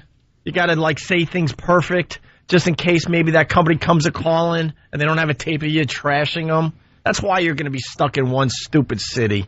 But at least they got Arnie. But satellite radio is not taking off. I'm not declaring it dead. I'm not saying it can't be successful, but it's not. And similarly, shows that do that type of radio only, that's all they can do. Think Howard Stern, think Opie and Ant. You fucking douchebag. Hey, no. Oh, jeez. You effing douchebag. Is that better? Now, Arnie wouldn't curse like that. So I could say you effing douchebag. Certainly hope he's back from vacation. This is the easy... Is Al back from vacation? Oh, you're panicking a little bit? Why wouldn't I? Well, the guy... Hey, if you do a whole break on not being, scared of your own shadow, then you got to curse and see if you get it down the hall, yes. This is what people say about shows like us. Like, that's all we do is the shocking edgy Yeah, that's stuff. it. But but the beautiful thing is he names 2 shows. I mean, Howard and this show, I don't know, 2 shows that have done fairly well. Yeah. And you're in one market, stupid, or 2 markets. And Rob, Arnie, and Dawn know exactly why we're successful. It's because we don't just do the edgy stuff. Yeah, you can't. We fill in the the space with other things, make people think, More make people so, laugh. more so than we used to. That's for sure, because we adapt. You're forced to do certain type of radio because of the FCC. Yeah. And because of now stupid rules that get you fired. And we can adapt to these things and work around them and still do what we do. What was Arnie's big break today? Did you see the Kentucky Derby yesterday? Another reason for me to drink on a Sunday. Oh, you're just outrageous. Wings and beer, huh? Guy takes no Arnie. prisoners. No. Can do. Think Howard Stern, think Opie and Anthony, who are on both satellite and terrestrial radio, are also having a hard time on both forums. They're not. What? It's a different culture, and I'm not saying that's good or bad. They just are not adapting to what the marketplace wants, and that's the challenge of what we do every day. What the marketplace wants? No. wants. It's not the marketplace. That's where people get confused. These stupid little groups are making it seem like the marketplace doesn't want this. The marketplace loves it. They eat it up in movies, on TV, tabloids. They eat it up. It's not the marketplace. It's small, little interest groups that can bully companies with the threat of advertisers. That's what they use. They threaten the advertisers. It's not the public. The public listens to this. If they didn't, how many times do I have to say it? If the public isn't listening, you get fired because no one's listening. And then you can't go to the advertisers and go, hey, this company, this show has a lot of listeners. Why don't you advertise with them so your word gets across to all these listeners? Okay, let me see the numbers. Boy, those numbers stink. I'm not going to advertise. All right, that's a legitimate reason to not advertise. To have some small group walk up to you and say, oh, by the way, look what they said, completely out of context 5 years ago. Oh, well, I'm not going to advertise. The group is idiots and morons and scumbags, and the company that buckled under without getting the real info are douchebags and scumbags. If there can be a combination douchebag-scumbag, which I'm working on at my lab in my basement. That's what I do if we get kicked off. What's a douchebag-scumbag combination in the lab? Are you taking Rob, Artie, and Jacques Steinberg and trying to meld them into one fat, unfunny cartoon character? Little wussy boy. Yuck. God. Jacques. He should be peeking at McGreevy through a hole in a movie booth. Jacques, I love the what rhymes with my name. All right, do we have time for D.L. Hughley before we get out of here? So, Rob, Arnie, and Dawn, that was just a terrific statement you guys had about us. Thank you. Yeah, you keep trying to figure out why we're successful and you're not. How are you going to go on the air, though, with that loose cannon Arnie? The way he is. Oof. Tiger Woods won another tournament! There's nothing worse than a fat nerd, like, trying to be edgy by giving you the oldest stuff. Like, I take no prisoners. Yeah, no prisoners. Well, Rob's even worse on the website. He's in a suit, and he uses the word peruse. Is he perusing something? Is that what he says when he's caught reading a men's magazine? A bunch of uncut gentlemen. I was perusing it for the Toyota ad. Perusing. Between Marco and Julio. By the way, let's take our time. There's not a show on after us. John, you doing the show today? Yeah, who's doing the show? I don't know. Some Jiminy guest host cricket. Today? What a mess Fan this and place Sam. is. Fan and Sam take on just for the rest New York. For the rest of the country here in New York, we don't even know who's on next. That's how messed up this whole situation is these days. Would you just, for the love of God, put JV and Elvis back on the air and knock this crap off with letting these interest groups do this and run your company?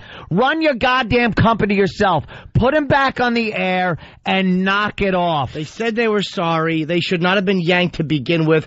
All right, you gave them 2 weeks off without pay. You punish them. They apologized. They met with them. They sat with them. They got yelled at. What do you want? What more do you want?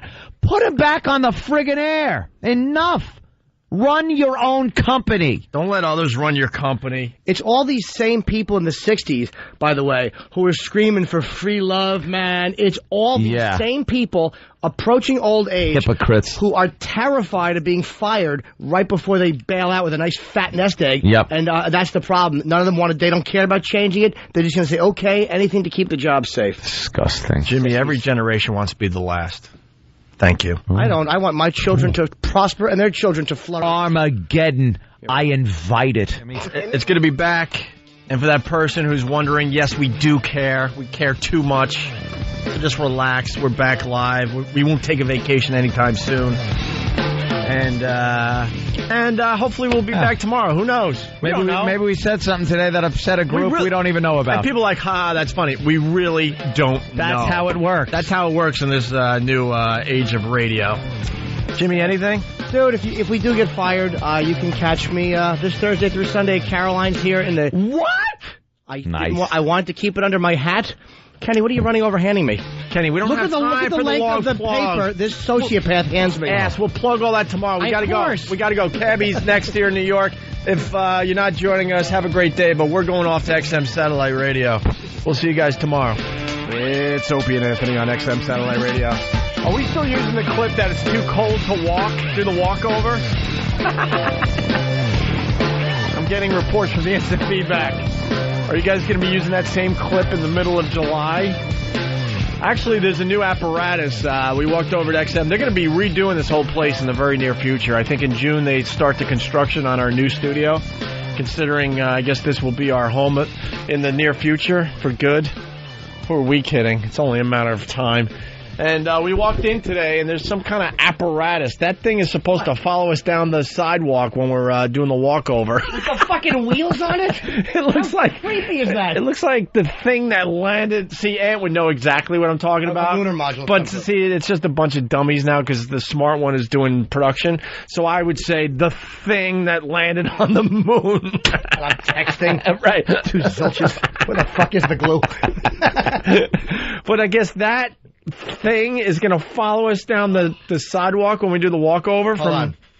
What's that look like, Ant? What's that? What is that? That is some type of electric wheelchair. It looks like what Commander Christopher Pike was in the Star Trek episode. Yeah, but what I said it looked like the thing that landed on the moon. Hope said it looked like the thing, and I'm like, yeah. So, he said something dumb, and I co-signed it worse. The thing. The thing. It's like one of those super walkers that old people get. It's huge. We're supposed to be the cool jocks broadcasting on the streets of New York with this thing following behind us. Oh, that is awful. Whatever works. How much production did you have? That's right. I could curse. Oh, fuck. Why'd you turn me up? Were you able to do that? No, I didn't. That would have been a good one. You'd have heard a lot of cursing. Oh, really? Yeah. Whenever you hear me in a commercial, just know that between every line, I was cursing like crazy. Very good. Oh, now you have all the fun of going in there and trying to blather out stuff. Oh, the caveman commercial. I love this thing. Hilarious. Funny. I can't wait till the sitcom. Did I miss Kenny the smoothie request or? Do you miss him? Because you could smell his cologne on my hand. Know, it's all over. Kenny. Why is he wearing cologne all of a sudden? I know he had a birthday. Oh, do we have that? He must have got cologne for his birthday. What? A midget getting married? Oh, the world's smallest. No, she's pregnant too, I think. Oh, 2 foot please bride. tell me this is called the world's smallest rape victim. Oh boy. Oh boy. Can't say that before fucking 9. Wait, oh boy. Wait till you see that in print. Oh boy. Yeah, there's no movie that we're referencing there. Yes, there is. Yes. Jim's Home Pornos. Fucking Jacques Steinberg. I hope you get ball cancer in your teeth. Fucking cunt. Reprint that.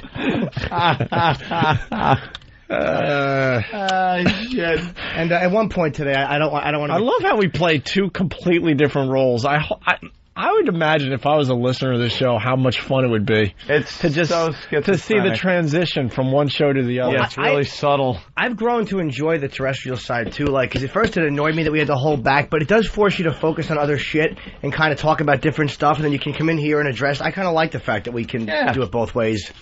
Yeah, we got everyone. We got everyone fooled. I'll miss that one. They're all bamboozled. Yeah. You know what I've noticed? We're twice as mean on this show because we have to be half as mean on the other show. Yeah, we have to balance it out. We have to balance it out, and the show has become nothing but meanness. You think they're buying the fact that we're just acting and we're comedians? We said it before. I don't want to have to repeat ourselves. We're actors. It's going to be a fun ride, man. This is talkertainment. I love the fact. Called. I love the fact that we have this to fall back on. It makes it so much easier because we know our days are numbered over there. So does XM. That's why they're building us a new studio here. Well, welcome back full time shortly. Yeah. Believe me, they know. They know too. Everyone knows.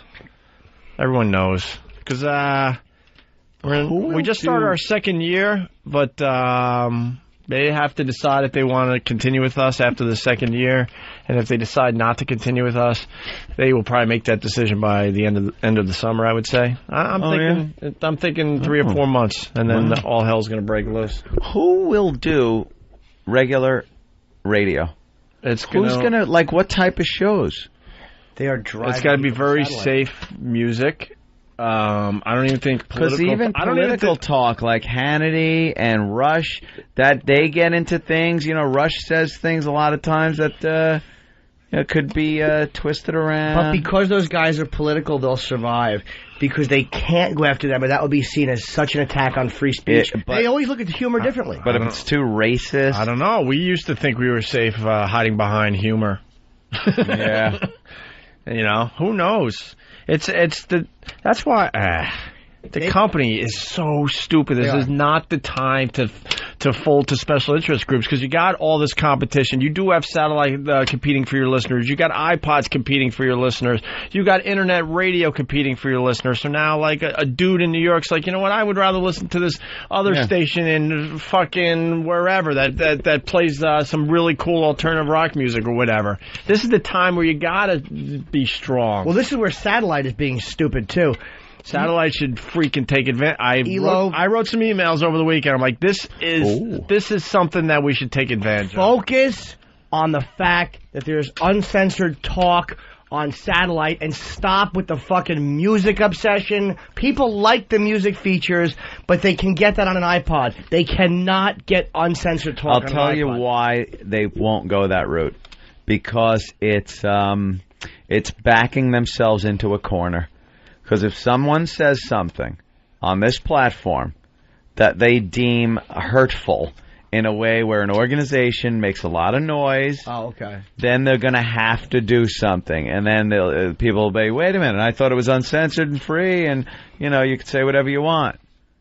Unfortunately, satellite isn't under FCC rules, but it still falls under that umbrella of bullshit with these fucking groups. I'm glad you brought that up because Thank you, Opie. I did read on the message boards where people are like, the guys will just be back on XM and everything will be right with the world. Really? We don't know how all this is going to play out. Yeah, you think because we could just go off on some racist tirade right now and be completely safe? Ain't gonna happen. It's scarier to be over there. Absolutely, I feel safer over at XM, but I don't feel completely safe over here until this all kind of I don't know, like balances out or figures itself out. I'll say here we're still safe with retards. I think Hispanics were pretty safe. Asians and black people, I don't know. That could be tough over here. Hair lips, definitely. Yeah. Hair lips are fair game everywhere. You know why? I was going to say, because who's going to understand them if they do speak up with a complaint? The wrong show gets fired. They didn't do anything. Right. Wait, we thought you meant... They fire Wake Up with Whoopi. And what happened? And they were trying to say Opie and what did you do? Yeah, I just heard the E part. Right. I didn't understand what you said. And once again, we start off the program by saying we're glad to be here. The locks have not been changed. Yeah, another day where we're allowed to come into the building and broadcast. I guess yesterday we got through a program, didn't say anything that offended any groups. So we're on another day, but who knows what today could bring, Ope? Oh, it's just a matter of time. It's a tick-tock. Tick-tock. We all know. Every day in the news is some other story of some other group, so we just know our time is very limited. And the big guys upstairs, very, very quiet. Yeah, quiet. Giving us no vote of confidence whatsoever. Nah. Tom Chiasano gives us a vote of confidence. Yeah, but that doesn't matter. How much power does he really have in this company at this point? Come on. Tom, it doesn't matter who's sitting in these chairs. They get Tom's vote of confidence. Yeah. Doesn't matter. He doesn't care. He figures victory through quantity. If enough people come through these seats, perhaps one will be a winner. That is true. They'll get rid of us. They'll hose down the place. They'll bring in some other dudes. And Tom will just love them as well. Be taking them out to the Beacon for lunch and just having a great time. Sure. Just keeping that smile on his face. But in the meantime, he could sell anything. It doesn't matter to him. Doesn't matter. He don't care. He's fine. It would be nice to hear from the big boys way upstairs, though. Whoever they are. Well, we used to know all the players here. We just don't anymore. The company has drastically changed. Remember the days when you wanted to work for this radio company? This was the radio company to work for. Oh, yeah. Of course. I don't know if I feel that way anymore. Well, it's nice when you're friendly with, remember the Hollanders? The Flying Hollander brothers. The old days, Ope. Yeah, they're gone. So long. Apparently, we are supposed to sit down and talk with Dan. The new guy. Southern guy. Southern guy, if you remember years ago. He was involved with Infinity Broadcasting years ago, and we worked for them before Oopsie, and we got thrown out the door. But we're supposed to sit down and meet with him. That'd be nice. Yeah. Have a little chit-chat. What the hell is he going to be able to tell us? Oh, that Imus thing? Don't worry about that. Don't you boy worry about that there. That was something we just got in front of us. But I wasn't here then. That wasn't under my tenure. Is that how he's going to spin it? That's how I think he'll spin it. I mean, you fire Imus for that ridiculous comment. Yeah. After 30-some-odd years of broadcasting, and then you and I are sitting here like, we're completely safe in this world. Safe as a little babe. I just look at my cell phone every afternoon just waiting for it to ring for some vote of confidence. Oh, it's not coming. Let's be honest. Do you know that every check we get here, I want to put it right into my principal for my mortgage? Come on, paid off. Come on, one more. I kind of like working under these circumstances, though. Oh, it keeps you on your toes. Oh, boy, does it. It's going to be a fun ride until that day that they say so long. Sorry. Mm-hmm. Well, we won't hear it. We'll get this. Hi, guys. It's Bob. Yeah. We got to talk. It's Bob. I got a phone call. Oh, God. We got to talk. Oh, my God, guys. What? Oh, my God. Oh, my God. I just got a builder for my new house and everything. I don't know. It couldn't have been worse for me personally. Oh, my God. Oh, my God. Guys, I can't. Hold on 2 seconds. Yes, I'll have a receipt for that Wrigley's gum. Okay, thanks. Guys, it's just so... Oh, God. Can you get receipts for the gumball machine? I put 2 cents in there. I need a receipt. How much is the toll? 75 cents? Can I have a receipt? Can I have a receipt for that, please? Guys, oh, my God, guys, you're really good. By the way, you're not sending me enough receipts. He's such a... Have you noticed? I love Bob. Huh? What? Have you noticed he's negative? Oh, he's Negative Nelly, we call Bob. Negative Nelly. And he's listening to our show a little more these days, and so now... Oh, Bob, don't. So I talked to him yesterday, and there's a little pep in his voice because he's trying to be like a little nicer, and he's a nice guy, I shouldn't say that, but he's trying to be a little more positive. Yeah. Because we have finally brought it to everyone's attention that he's a real downer. Downer. So now he calls and he's just a little peppy. I'd love to see him and Kenny in a downer off. See who could just make anyone around them more miserable. Right. And then just be positive. They'd collide in 2 negatives. And all of a sudden people would be happy. And then he just, He's just trying to come up with things that might be a little positive. Like, Yeah. Hey, I see that it was a nice day in New York today. It's all just awkward. Nice day. Hey, I heard a little of the show today. Oh, did you, Bob? What'd you think? Hey, it was sound coming out of my radio. He does. That's a plus. He doesn't know. He knows a lot of things, but he doesn't know when we're having a good or bad show. Oh, God. He really doesn't know. Oh, guys. And then he can't help himself. He just brings it down to the, Yeah. oh, my God. Oh, my. Oh, God. I just... Yeah. Good, Bob. Hey, no. Bob is the living embodiment of the last 10 minutes of Terms of Endearment. Every depressing movie you've ever seen in one little head. So that's our agent, super agent Bob Eatman. Bob's under his own pressure, too. It seems he is the agent of everyone in trouble. Oh, yeah. That just seems to be, it's Bob Eatman, agent to the suspended. Well, he is the agent of JV and Elvis. Yeah. The show that's on after us here in New York City. Yeah. Indefinite suspension for those guys. Hence, we don't feel pretty good about our place with this company. No. Imus, you get rid of JV and Elvis. What's going to happen what to us? chance do we have? Are you kidding me? What chance do we have? I want to see the company spin this and go, no, guys. They'll sit us down and go, no, you're the future of this company. Ain't there some Spanish guy, too? That's, Bob. Yeah, Does Luis. Bob represent him? Yeah, Luis. Yeah, Luis. There's a Spanish jock here in New York, and, well, he's not in New York. Well, Yeah. how do we explain Luis? I don't speak Spanish. Luis was part of the #1 morning show here in New York. It was like Spanglish. Yeah. It was like Spanish and English at the same time. I actually watched the show while we were off.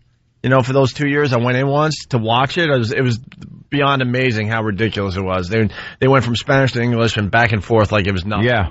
And they were just killing in the ratings. They even beat Howard when Howard was doing mornings in New York. And then there was a little contract negotiation that went horribly wrong. Went awry. Well, Bob says it went great. And so the station didn't renew his contract. He went to Univision, so he has to stay out of New York for a year. Univision. But he syndicated to other cities across America. Well, he did a song parody about a lesbian. And Univision, he's only been on Univision for, I don't know, a few months. They suspended him for a month over a lesbian song parody. You used to be able to just pump those parodies out about anything. There are parodies floating around about everything that was on radio. And believe me, most of them are pretty hack. But you could cover any subject matter in a song parody. Yeah. Now, boom. Yeah, so Suspended, fired, get off the air. Was it the song parody itself, or was it something in the song that was really bad? Like, I didn't hear the lyrics. Probably. it was just a song parody. That's all you need to know. Bad song parody. Well, I don't know if he said anything that was like FCC that... No. It had nothing to do with FCC. It's more of this Imus crap. Want to thank the fallout. Want to thank the company for folding and Again. and allowing the special interest groups to run your company. Once again. To the point where now every special interest group out there is empowered and excited to be the next ones to get a radio show kicked off the air. That was just brilliant. You got to show your balls and tell these special interest groups, look, we run our own company. We think Imus's apology is sufficient. We're putting them back on the air. Same with JV and Elvis. Yeah. That's how it should be.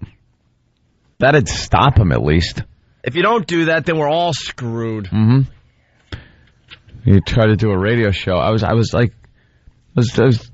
get to sleep till pretty late last night. I haven't slept in days. I don't know what it is, but I'm just like, I'm staring at the ceiling and I'm thinking, I find myself checking what I'm saying more than I used to.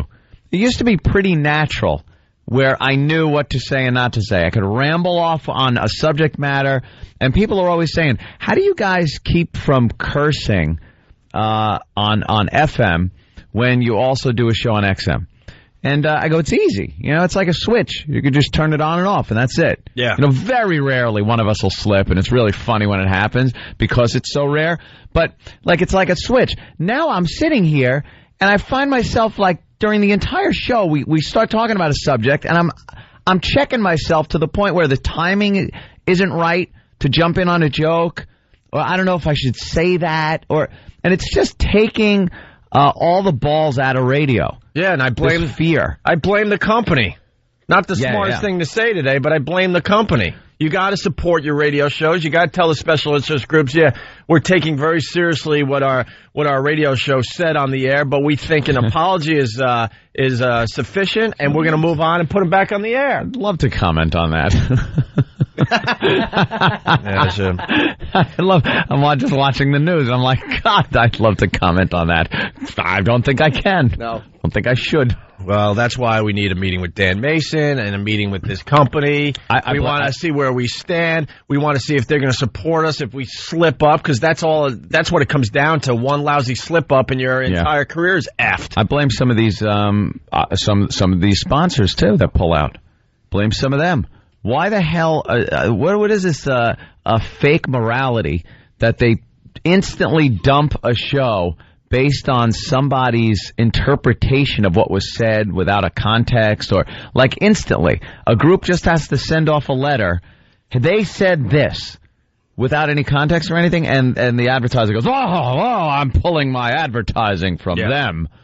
It's like I said, this phony morality. My friend just got fired. I didn't even know until last night. Donnell. He worked for, I think, Ed Lover's show. Power 105. Did he? Yeah. What did he get fired for? Some innocent joke about like a black Jewish band. It was, instead of Nickelback, he called him Nickelblack or something. He's black. It was such a he told me the joke last night. I'm like, they fired you for that? Are you kidding me? Mind-boggling. Unless there was other stuff going on. But, I mean, apparently it was... Look, man, you know what? Maybe he changed the word nickel.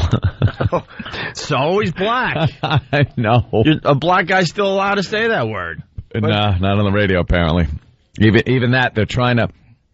Some of these groups are trying to keep from being looked at like they're making a double standard. So they're calling everybody on the carpet. Yeah. I'd rather it be everyone could say whatever they want. I could care less, and I'm honest with you. And this is like the majority of people I know. And again, there will be small groups that will say different, but the majority of people, I'm Italian. I could care less. If a black guy wants to get on his show and make any Italian bashing mafia jokes he wants, that wouldn't bother me in the least. If they're funny, I'll laugh. If they're not, I won't laugh. I don't care, though. I don't care. But there's this group, because I know there's an Italian-American group. Yeah, they went out to the That's Sopranos. against the Sopranos. Or any depiction of Italians as mobsters. Sorry. You ever read the paper when there's a mob bust? I don't see many Greenbergs in there. It's not Murray the Horse Greenberg or something. You know, it's just what it is. What it is what it is. It doesn't mean every Italian is in the mafia. I think we can understand that. I don't think we need a group to tell us that because there are certain elements of a community that tend to lean one way towards crime, that it's not the entire group of people. So if someone wants to make an Italian joke about the mafia, what am I going to do? Run and have their advertising pulled and start a group sending off letters? I don't care about that. And believe me, my take on this is the majority's take on this of Italians. They don't care. They love it. I love the image of Italians being mobsters. How cool are mobsters in the movies? How friggin' cool is it? It's a great thing to have. It's part of the original culture that was brought over. Well, it's funny. And it's part of it. It's funny because ethnic groups don't mind when it's a good stereotype.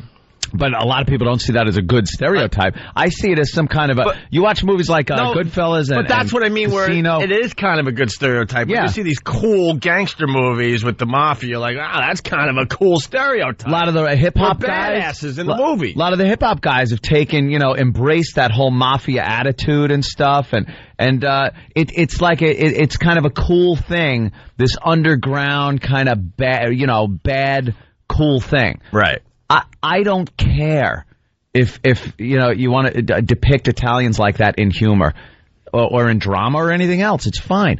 Why the hell can we all just do that and not have these little groups telling us what to do? I don't know. Know what we should do today? We should have people call up and get really pissed off about the good stereotypes in their ethnic group. For example, the black dudes have no problem with being known for having the big... Being well endowed. Having the big ones. Right. That's been for years. I want Al Sharpton to start a march. I am outraged. I am outraged. Outraged. At this show depicting us as well endowed. And then the Asians can protest across the street, and you should see what we have to deal with. Exactly. That's, another stereotype. Yeah, but you never hear that. You never hear a march because, it's a good stereotype. They allow that to just continue, no problem. Oh, let everyone think we all are well endowed. I don't know how many times I've said on this show and on our shows before that when you go into Chinatown, Asian people have a great work ethic and a great family community. Yeah. They look after each other. They work very hard for what they have. And that's another stereotype because I'm sure there are Asian bums somewhere. But for the most part, as what I see, and this is a stereotype also, that they're very community and family oriented and work very hard, keep very long hours to build up what they have. Whether it's a store or whatever they're running, they spend a lot of hours there. The whole family pitches in, and that's a great thing. And those leaders that speak to their community bring that up and say that that's a great thing. That our Asian community is fantastic in their work ethic, and they build things up, and it's a great community to live in. So that's fine. But, there's got to be a homeless Asian guy somewhere. Right. You wouldn't say, a lot of Asians are homeless. You know what?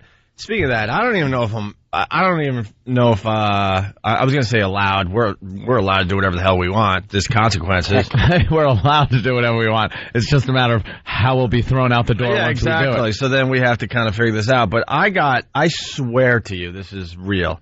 I got actual complaint emails about the JV and Elvis situation that are just beyond amazing. Beyond amazing. Written in completely broken English. It's authentic frontier gibberish. I think the children seeing this spoken... Blazing Saddles. Complete broken English. Now, if I read this, will I get, fired? I don't even know. All I know is this is the type of feedback, emails, that are coming in as complaints to JV and Elvis for the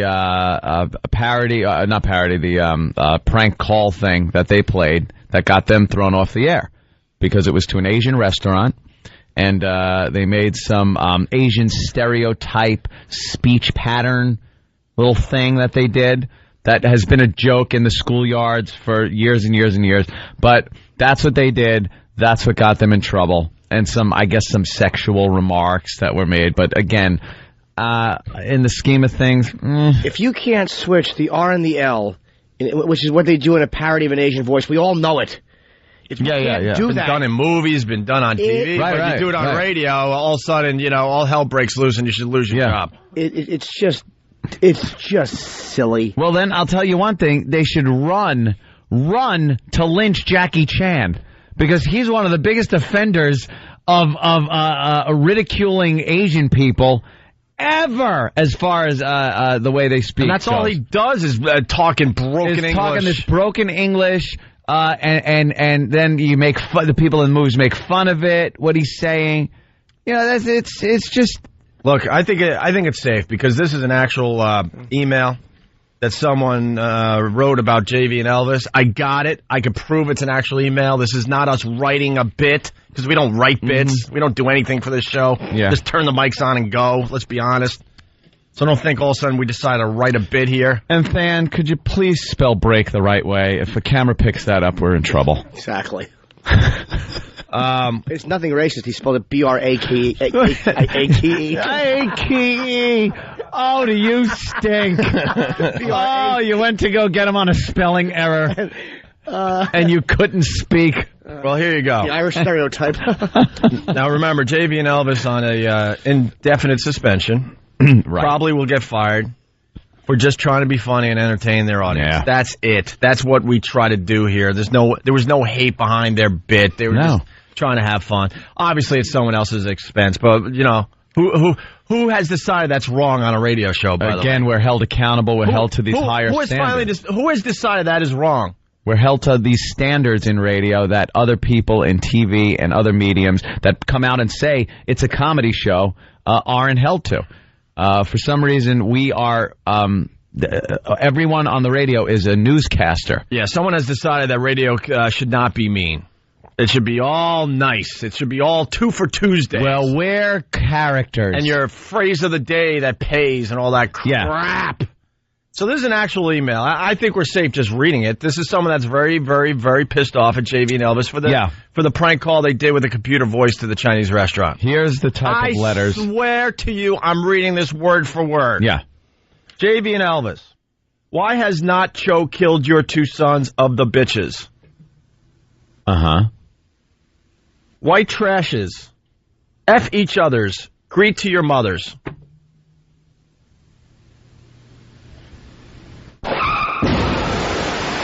I swear to you that is a complaint email that was sent to JV and Elvis about their situation. I don't know what it means. I'm just reading them. We don't even have to make jokes or anything. I'm just reading what was sent to me. And these are actual emails. Hi, JV. I just get your email from one of your coworker. I'm so sorry get this email so later. I'm going to deliver a box your favor Chinese human S to you tomorrow. I make sure the S is fresh. And the S is the S word, of course. We all know what that means. These are Although in this day and age, it could mean Swahili. Sounds like the restaurant I ordered from. These are actual emails coming in because they JV and Elvis mocked. Right, so you're going to get those emails that just tell you to go drop dead and go F yourself and things like that. But these are how they're coming in? I swear to you. I guarantee you they're doing the same thing like groups like the Catholic League do. Right. They have an email blast to people or whatever. They go, just write them and tell them you're offended. This is not exactly. No, that is not a person that listens to JV and Elvis. Right. I'm sorry, it is not. Here's another one. How does a Chinaman's blank taste like? Both of you white trash inbred male whores make a living essing Chinaman's. Don't you? How much? Your mom too. That one's tough to read without really. Yeah, they were kind of insinuating that JV and Elvis should perform some type of sexual favor. Right. On an Asian gentleman. And that wasn't a complimentary email. No, it wasn't. The gist of it was negative. The gist of it. I just felt the negativity off of that one. I didn't even have to understand it. But these are the emails coming in? Yeah. Protesting that they used some type of stereotypical Asian talk. Yeah. Some kind of speech pattern. Yeah. I want to see Asians protest the next Rush Hour. Because in the promos for Rush Hour, not only was Jackie Chan saying things, it was Chris Tucker not believing it. What? Like you said what? That was part of the joke. Chris Tucker not understanding what he's saying. Yeah. Do you understand the words coming out of my mouth? Here's another one. Effing CBS, effing Doghouse. Sick men. In Chinese, what is egg roll in my pant? They are my stool. I like to give you my stool. My PUPU, which is a Chinese dish. But if I say it, they'll probably dump out. Yeah. They taste really good. You should eat them. You should eat. They are really fresh, really faggy. You want to talk Chinese restaurant? You deserve what you ask. You should eat lice, bug. I like to see your mom naked too. The egg roll is right in your mom's. Ha ha ha ha ha ha. Right to them as I did. Ho ho. Oh. And then it ends with "right to them as I did." So obviously this is like a campaign, right? It's like one of those chain letter things where they forward the email to someone else, they get that, and then but they left that part keep it going. Yeah, but they left it in. Well, it goes on and on. It goes on and on. But there you go. Some that's a little taste of what those we're getting as far as complaints go. And to be completely fair, that is just some of the emails. Coming in about the JV and Elvis situation, but it's pretty interesting how it's all the ones we just read are all written in broken English. Yeah, and that's all JV and Elvis were trying to make fun of. Yeah, a dumb, silly stereotype. And when you do something like that, when you do a single type of stereotype like that, it doesn't. Why then is it assumed that you are condemning an entire people because you're using a stereotype that some people do have in whatever community you're goofing on. Whether it's a speech pattern, maybe it's a certain lifestyle from a certain ethnic group. It can't be touched on. That can't be used and used in humor. It's ridiculous. So we sit here and wonder what the hell we can and can't say. Right. There you go. My God, what a world. What a world. Well, we're off and running. It's the Opie and Anthony Show. The ONA virus spreading across America. The phones are lit. We'll go to you guys next. Stay there. Hey, good morning. You're listening to the Opie and Anthony Show. For now. We're not stupid. And I guess we found out as we went to break that they dumped out of a few of the words that were in those complaint emails about the JV and Elvis situation. Isn't that amazing? Because these words appear in a dumb manual that Washington sent all the jocks up here. Washington? Oh, that was from the lawyers. Right. Words hurt. Words that hurt. Words that hurt. Something that we did read. Yeah, we read it. We had to read it twice. We were handed the manual again yesterday. And I guess now the words that are in this manual bless you, are not allowed to be uttered on the airwaves? Not even. What? Not even in reading a complaint email. Just turn this place into a jukebox and be done with it. Yeah, people on XM heard it. It went through, obviously. On XM, you heard it uncensored, but here, things got dumped out of. Yeah, when they toss us out the door, we'll be at XM Satellite Radio. They really dumped out of that? Yeah. It was in an email. Yeah. We were reading it word for word. I guess there's a certain word that is a derogatory term, has been deemed a derogatory term for an Asian gentleman. It includes a country, an Asian country that is communist and very giant. It's a very big country. Paraguay? No. Very big. Israel? Let's see. Mao Zedong used to run things over there. All right, go ahead. And then if you put the word man behind it. What? Someone explain that one to me. That seems to be a problem. With who? With Asian groups, because it's been deemed a derogatory term. Look, man, I'm more than willing to learn, and I don't have to agree, right? But I want to learn. You want to learn. Someone call up of Asian descent and explain to me why that is bad. That word is bad. I have no clue. Probably from the old railroad days, I would think, when a lot of Asians were enslaved or paid very low wages to build the railroads, and that was used as like a derogatory term. No. There was another one. There were plenty. Blazing Saddles. All you have to do is watch Blazing Saddles. I never heard that word in Blazing Saddles. I heard a lot worse. God, we used to play that clip. Oh, we're not allowed to anymore. You boys are lollygagging around like it's 120 degrees. Can't be more than 114.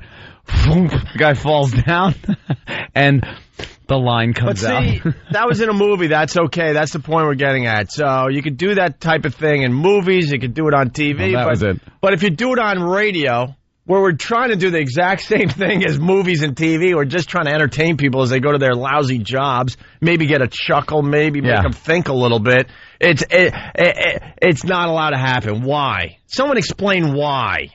Duck that day's pay for napping on the job. Exactly. So he falls down from heat exhaustion. Where's the outrage? That movie's still being played like crazy. Yeah. One of the greatest comedies ever. On TBS, they'll edit all the lines. Yeah. Oh, they'll edit it all out. They don't do farts on TV. Just a bunch of women run things, and then they're so soft and they're human. That's just not nice. We shouldn't. Yeah. Nice. Nothing can be. Everything has to be nice. And someone had to go to work, but they reminded us on the phones, Christmas Story, the final scene. Right. Where they're in the Chinese restaurant. They're in a Chinese restaurant. And they're singing, and the staff is singing. Deck the Halls. Deck the Halls is singing a Christmas carol to the family and getting it all wrong. Right. Not all of it, but the main parts are getting wrong. They, at the end, when they go fa la la la la la la la la, they have a little problem with that, and it's a scream, it's a hoot in the movie. From what movie? That was from Christmas Story. Christmas Story. One of the most innocent movies ever made. It's a Christmas classic now. I don't know. I don't know. We're losing where our this minds. is coming. We're losing our minds, and the company is allowing all this to happen. When are they going to fight back and push back? Never. They're all guys who don't have no interest in fighting back. And the callers some of the callers are being stupid too. Well, where you want to go? I don't want to go to Al in New York. That's for sure. Like, why we can't? Al's just going to get us in trouble. All right. Al's just going to get us in trouble. I like it. Why would you call up? I like Al. And well, it's Al, fine. You're all right in my book, Al. Al could come over and hang out at my house, and we could use those words. But you know, it's not going to help if the callers call up and start blurting these things out. Yeah. Yeah, we're trying to work through this. We're trying to fight back a little bit. We're trying to give our opinion. We're trying to... I think a good way to fight back is to have a discussion about these things intelligently so we don't get yanked off the air, but voice our displeasure and show the hypocrisy in this whole thing. Let me just play this from Rush Hour. Yep. If you want the girl back alive, listen and do not talk.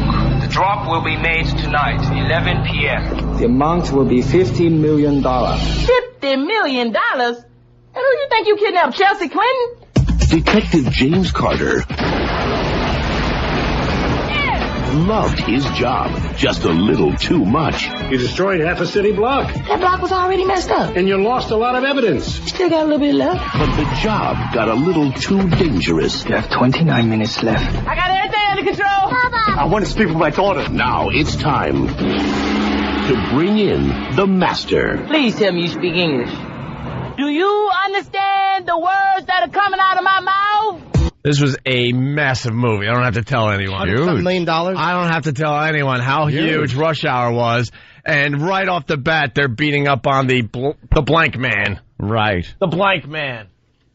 Why is it okay in movies? Why is it okay on TV, but it's not okay on radio? Why do we have to play nice? I like the gong. Yeah, that was nice. Exactly. Oh, if you did a gong on a radio show, you would be gong. Can we have a gong? You are gong. Or if you introduced a black cop character and played African drums, people would be outraged. Yeah. Right. People would be outraged. The phony outrage coming out of the Asian community is just the same as coming out of the black community. It's stupid. So look, man, there's guys way above us in this company that make a bloody fortune for being intelligent and smart and clever. Figure this out. Don't make us figure it out. You guys get the huge bucks. Figure it out and go. Look, how do we solve this situation? Do we have a disclaimer before every radio show? Do we announce to the world that we're comedians just trying to get a few laughs out there? What do we do? Do we turn ourselves into cartoon characters like we were joking about yesterday? Figure it out. Yeah. Stop allowing the special interest groups to control your company and figure it out. You ever see, I talked about this before, Jerry Seinfeld. He used his real name on the show. It was Jerry Seinfeld. You ever meet Jerry? He's not like the Jerry Seinfeld on the TV show. Right. It's, but for some reason, because I was thinking maybe we could just change our names. Right. And then we'll be, I don't have to. I got 2 names already, so. It's Anthony Cumia as, I'll be Chest Rockwell. Right. I'm Chest Rockwell. Look, it started as a joke with me, but it might save my ass someday. Might save you. When I say this is Greg Hughes, the actor that plays Opie on the Opie and Anthony show, right there I'm telling people I'm acting on the radio. You're an actor. An actor. This is beyond insane what's going on. It really is. Let's continue with the Rush Hour trailer. Coming out of my mouth? I don't want no partner. I don't need no partner. And I ain't gonna never have no partner. Did Kojak have a partner? Yeah, the fat guy. Did Columbo have a partner? No. You put your own bag in the back. I'm not a sky cat. Beach Boy. Oh, hell no. Don't you ever touch a black man's radio, boy. Yeah. From New Line Cinema.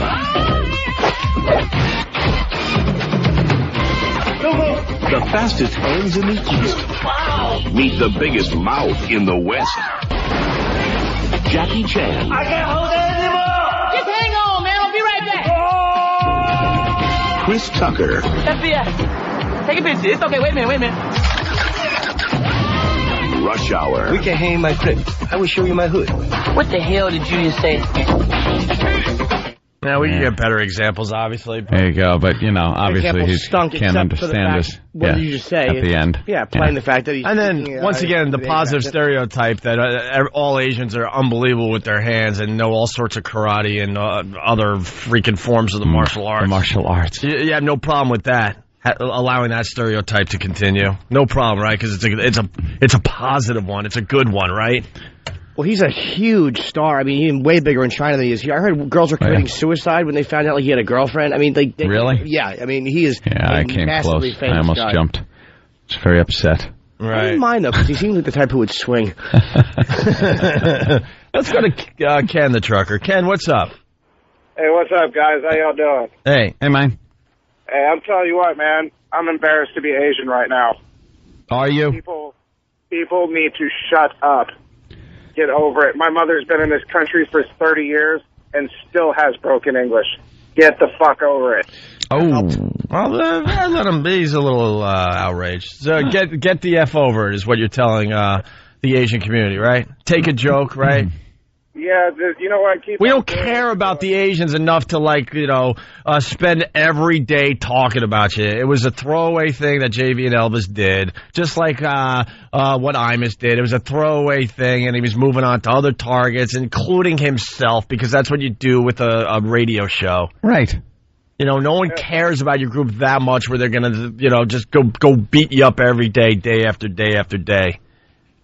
Take your beating like every other group and like every other person in the room. We make fun of each other more than we make fun of our callers, even. Maybe we should start making fun of our callers more. We need them.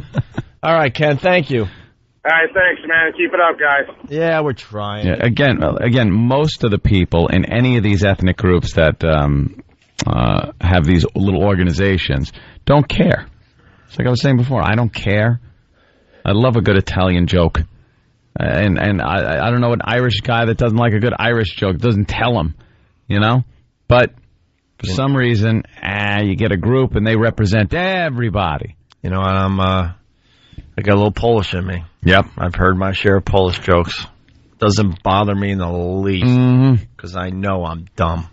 See, that ain't going to wash. You got Polish in you? Yeah, a little bit. A little bit. He's one of those European guys. He's just a little bit of everything over there in Europe. I'm a mutt. All European. There's nothing south of, what the hell is that? The Tropic of Capricorn? Capricorn. Or is it Tropic of Cancer? Which one's the north one? Whatever. Who cares? There was a guy, maybe he could call back. He's an Asian teacher. Uh-huh. And his entire class thinks that he's really good at karate because he's Asian, and he won't admit, I don't know the first thing about karate. Wouldn't you, as a kid in school, not have fights with Asian kids in the playground or wherever because you assume that they all knew some kind of martial art? Yeah. That's a stereotype that I don't think they mind. Right. I don't think Asian people would mind that stereotype because it's kind of cool. It's kick-ass. It could save your life. That's why we're all effed up and why we're all a bunch of hypocrites. It's like, if you mind stereotypes, then you have to mind all stereotypes, the good and the bad. I personally think you should let them all fly, but... Exactly. How do you get all mad at the bad stereotype, but you allow the good stereotypes to continue? Yeah. How does that make sense, really? Well, there was two types of Asian kids that... Is that a fist? No. No. There was two types of Asian kids when you were growing up, but the way you looked at it, you always looked at there was one who was really smart, and that the other kids would pick on, and there was the other guy who you were afraid would just tear your throat out. Like, you either assumed that an Asian kid was a genius or a fighting machine. Mm-hmm. That was the only way you ever looked at Asian kids when you were growing up. Yeah. I'll tell you right now, I don't mess with Asians when I'm out and about because I'm convinced, just like those students, that every one of them knows a trick or two with their hands. Yeah. So actually, there is a slight fear that goes through me when I see, an Asian guy that I might have to mess with. And I would think perhaps I'm wrong. Perhaps I'm wrong, but I would think that that's the type of stereotype you want to have. Yeah, of course. Like I said, I like that whole mafia thing. Being Italian, I kind of like the culture of it, the history of it. It's intriguing, exciting. It makes for great movies. So, it's one of those things you kind of think is cool for your culture. It's not, not the there's a dead guy in a dumpster kind of reality of it, but the motion picture part of it. Yeah. It's fine. There's no problem with it. Let's say hi. It's actually a female teacher. What's your name? I don't want to give it out. All right. But you're Asian, you're a teacher, and what's the deal? I'm a teacher in, let's say, a dark neighborhood. And one day during school, one of the kids asked me if I knew how to do karate, and I said it nice and loud. Of course I know how to do karate, and haven't had any behavior problems since. And you have no clue, right? What? You have no clue as far as karate goes, right? Yeah, definitely not. I love it. Definitely not. But the Chinese are coming. Yeah, I've been saying that for a while. Thank you, Asian teacher that doesn't want to give her name out. And I don't blame you. What do you think? Because we can't do this on regular radio. And this is the first time I've been completely boggled as to where I think radio is going. Besides in the toilet. Where do you think... Hope's a pretty good judge of radio. He's been in the business a while, and you see what's happening and kind of get a vision of what's going to happen. This has gone so wrong as far as what radio companies are doing. Can I speak? That I don't know what is going to happen next. What are you going to be able to tune into and listen to? I'm going to speak openly. All right. Are you stepping out of... Nah. You're going to stay as Opie? Who the fuck knows who I am? The fuck am I? Who am I? I'm a man like you. Just a man. My name's Fred. Right. I've lost sleep since we went on vacation because I've been thinking the exact same shit you are. And for the first time in my career, I'm like, wow, yeah, where is it going? Now, obviously, regular radio is playing right into satellite radio's hands, okay? And XM's doing great, and I'm not towing the company line. I really do believe satellite radio is definitely, going to do just fine. The problem is where we sit, we still want to talk to a lot more people than what XM has to offer at this given time. Mm-hmm. I wish XM was, reaching 20 million subscribers already. Then it would be such an easy thing to do. But we really still want to talk to a lot of people, and XM doesn't totally give us that yet. We do really well, and they're impressed. We're impressed by the amount of people listening. Don't get me wrong, because I know Logan's listening. But we have an opportunity to talk to a lot more still. Yeah, that's always been our goal. And that's the dilemma that we're facing right now. Mm-hmm. But and regular radio playing right into satellite radio's hands, so maybe this will jumpstart to get even more subscribers on board with satellite. I don't know. The whole calling the format Free FM was a knee-jerk response. Dude, I hated that from satellite. Terrible. It was a response though to satellite. Where it's a pay service, which is fine, and so they did that, and it was the wrong. I think that was fine. I understand what they were going for, but I think we talked about this in the past. Think of stuff you get for free. Really, it's crap for the most part, unless maybe you go out to dinner with a friend or something, and they surprise you and they pick up the check at a really nice restaurant, and of course you're getting a free dinner. That's cool. Yeah. But in general, when people are out on the street and you're getting free stuff before a sporting event or from a radio station, it's all crap. Yeah. Free doesn't mean like, oh my God, I need this. Free's like, oh yeah, it's gee, there. Thanks. I'll give it to my my nephew that's a little slow or something. I don't know. Maybe he'll enjoy it. He'll try to eat it or something. Yeah. It was them trying to combat satellite. The term free in marketing, I think, just sucks. It's ridiculous. It really sucks. Free car, really? Is it? No, you're not giving away a free car. Yeah. Nothing free is really given away that's good. Right. Nothing that's given away for free is quality. It's just crap. Like you just said, I just repeated what you said for no reason, but not as well. I thought I had a point, and I realized I just repeated your point and then didn't do it well. I stole your point and tripped on it. I'm an asshole. My act should be given away for free. I don't know what regular radio is going to do because if you want to just talk like, music, I mean, XM's got you beat. Yeah, but now because that's what other people are saying too. Like, I think FM radio is doomed to just have to play music all the time. But yeah, again, you're going to get more of a choice with satellite. I think, and then you got to deal with why isn't there? We're in New York City here. Hi, why isn't there a rock station in New York City? Can I tell you what's going to doom radio? With rock stations, stuff like that.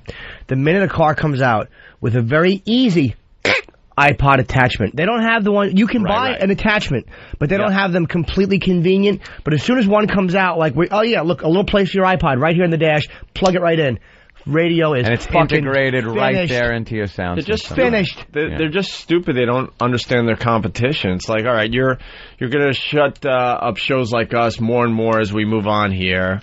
So then what does your radio station have to offer? Yeah, what's the goal? A jukebox? You could get that on your iPod, and you certainly could do a much better job with the music selections if you get satellite radio, internet radio, which is not too far away as far as getting that in your car. We've been on FM for a year now, and in that year, we've noticed so much more of a cutback on things we can talk about and say. Dude, we were arguing with the lawyers over there to be able to say the N-word. We wanted to say nigger in context. In context, not in a hate speech, derogatory way. A news story, bring up where it's appropriate to use the word. We wanted to be able to use it. Obviously, the Michael Richards story was one of the biggest things in talk radio, and we were handcuffed because we couldn't even, say the word. We couldn't even play the audio, basically, without them bleeping it out. I'm like, how does this make sense, and how are we supposed to get listeners for your radio station? Yeah. So we argued that, and we kind of won that battle before IMS. For 10 minutes. And then we went after the word faggot. We wanted to be able to use the word faggot like it's been used for years in, goofing on each other. So they kind of, they were listening to us over there. They really were. They were giving us a little more leeway. And then the IMS thing happened, so no more N-word, no more F-word, no more... Did they say we can't say faggot? When did they say that? Oh, my God. Words that hurt, Jimmy. Any word that's in the words that hurt manual, they will dump out of now. And then they sit there and wonder why the ratings aren't higher. Are you kidding me? And then you come up with bit ideas that you want to do, like a WoW contest and or things the like best that. ass contest. Best ass contest. Or the fucking, what was the one with the leaf blower, the fucking money snatch? The money snatch, things like that. And every one of them gets shot down. Shoot down. And what are you supposed to do? And then you can't even do other things where there's eating or drinking anymore because of the woman that fucking died because of the Wii. So none of that. It's gotten to the point where they've literally told radio personalities you can't do anything. Yeah. You can sit there and talk about some things. Softly. Yeah. Watch what you say about everything. You just talk. No stunts, no women in there, no sexual things happening. And then you sit there and go, what the fuck am I supposed to do? And in a weird way, I feel challenged over there, which is kind of exciting, but, I don't know. It's beyond even fun anymore like it used to be, say 6 months ago when we were fighting for the word nigger and things like that, when they made sense. Yeah. When they made sense. Yeah. And, well, someone brought up, and we didn't get to them over there, what does this mean for XM? And because a lot of people are like, at least you'll be able to speak your mind on XM. And I'm like, and I'm not trying to trash XM. I don't know where that's going to lead. Yeah, we don't know where the line is. We don't have FCC guidelines all of a sudden, these here, special interest groups go after a huge sponsor of XM, and then who knows what could happen over here. And I'm not just saying that to make drama. Right. Not making no drama. I feel like today we could say whatever the hell we want and pretty much do whatever we want to sound like. Absolutely, I feel that today. But I don't know if if the pendulum, as they like to say, is going to start swinging against us over here. I don't know. Yeah, because I really don't know. Right now, I think absolutely we'd be getting into troubled area here if we were stupid enough to use legitimate hate speech. Get on and preach hatred of a racial group. And that's never been our show. We don't do that. It's always a humorous thing that we do, or talking about something in the news. So I think if we got on and did that, anyone would get thrown off the air, even on satellite, if somebody complained about it. But with the way we've run our show for years, hasn't been like that. But they've taken even that away from regular radio, where in context, in comedy, you just can't discuss so many things now that your hands tie. Well, I had the best idea ever for a radio contest over there, and they shot it down. It wasn't dirty. It was when we were going to have like a bunch of, it was a baby contest where you had the cutest baby, and all these moms bring in their baby, and then we eliminate, like we take votes and stuff from Pal Talk, and then every time a baby is voted not to be cute, we punch it. Just pop it in its little pug nose. No, not in the face. That'd be hurtful. Oh. In the belly or in the little fat baby calf. The fat baby calf. Looks like a cutlet. Mike obviously wasn't listening. We said Mike. All right, hold on. Not that Mike, the other Mike. There's two Mikes. Mike from Cincy. Hey, Mike. Yeah. Yeah, you say just leave CBS and just do XM? Well, look, I just took what Opie said yesterday about Nick DiPaolo having a lot of courage in his convictions and going back to comedy if radio doesn't work out. And you guys are lucky enough to have another outlet with XM. Why? I mean, I know that's what we said. Really Yeah, we agree. And that's why we're not pussying out over there, but we still want to talk to more people than what XM allows us to. Look, is it that important to be the richest, biggest guys on FM radio? Yes. No, I don't. Yes. Very important. No, dude, no. It has to do with reaching as many people as you want. People confuse that with making a lot of money. I'll be honest with you, and thank God because of my pending litigation. But we really make shit as far as our FM radio deal goes. They got us for dirt cheap. They really did. Yeah, and it doesn't have to do with the money. This is about... We're XM's whores. So yeah. I mean, XM is the pimp. The pimp is getting a nice nice cut to whore us out. To whore us out to Free FM.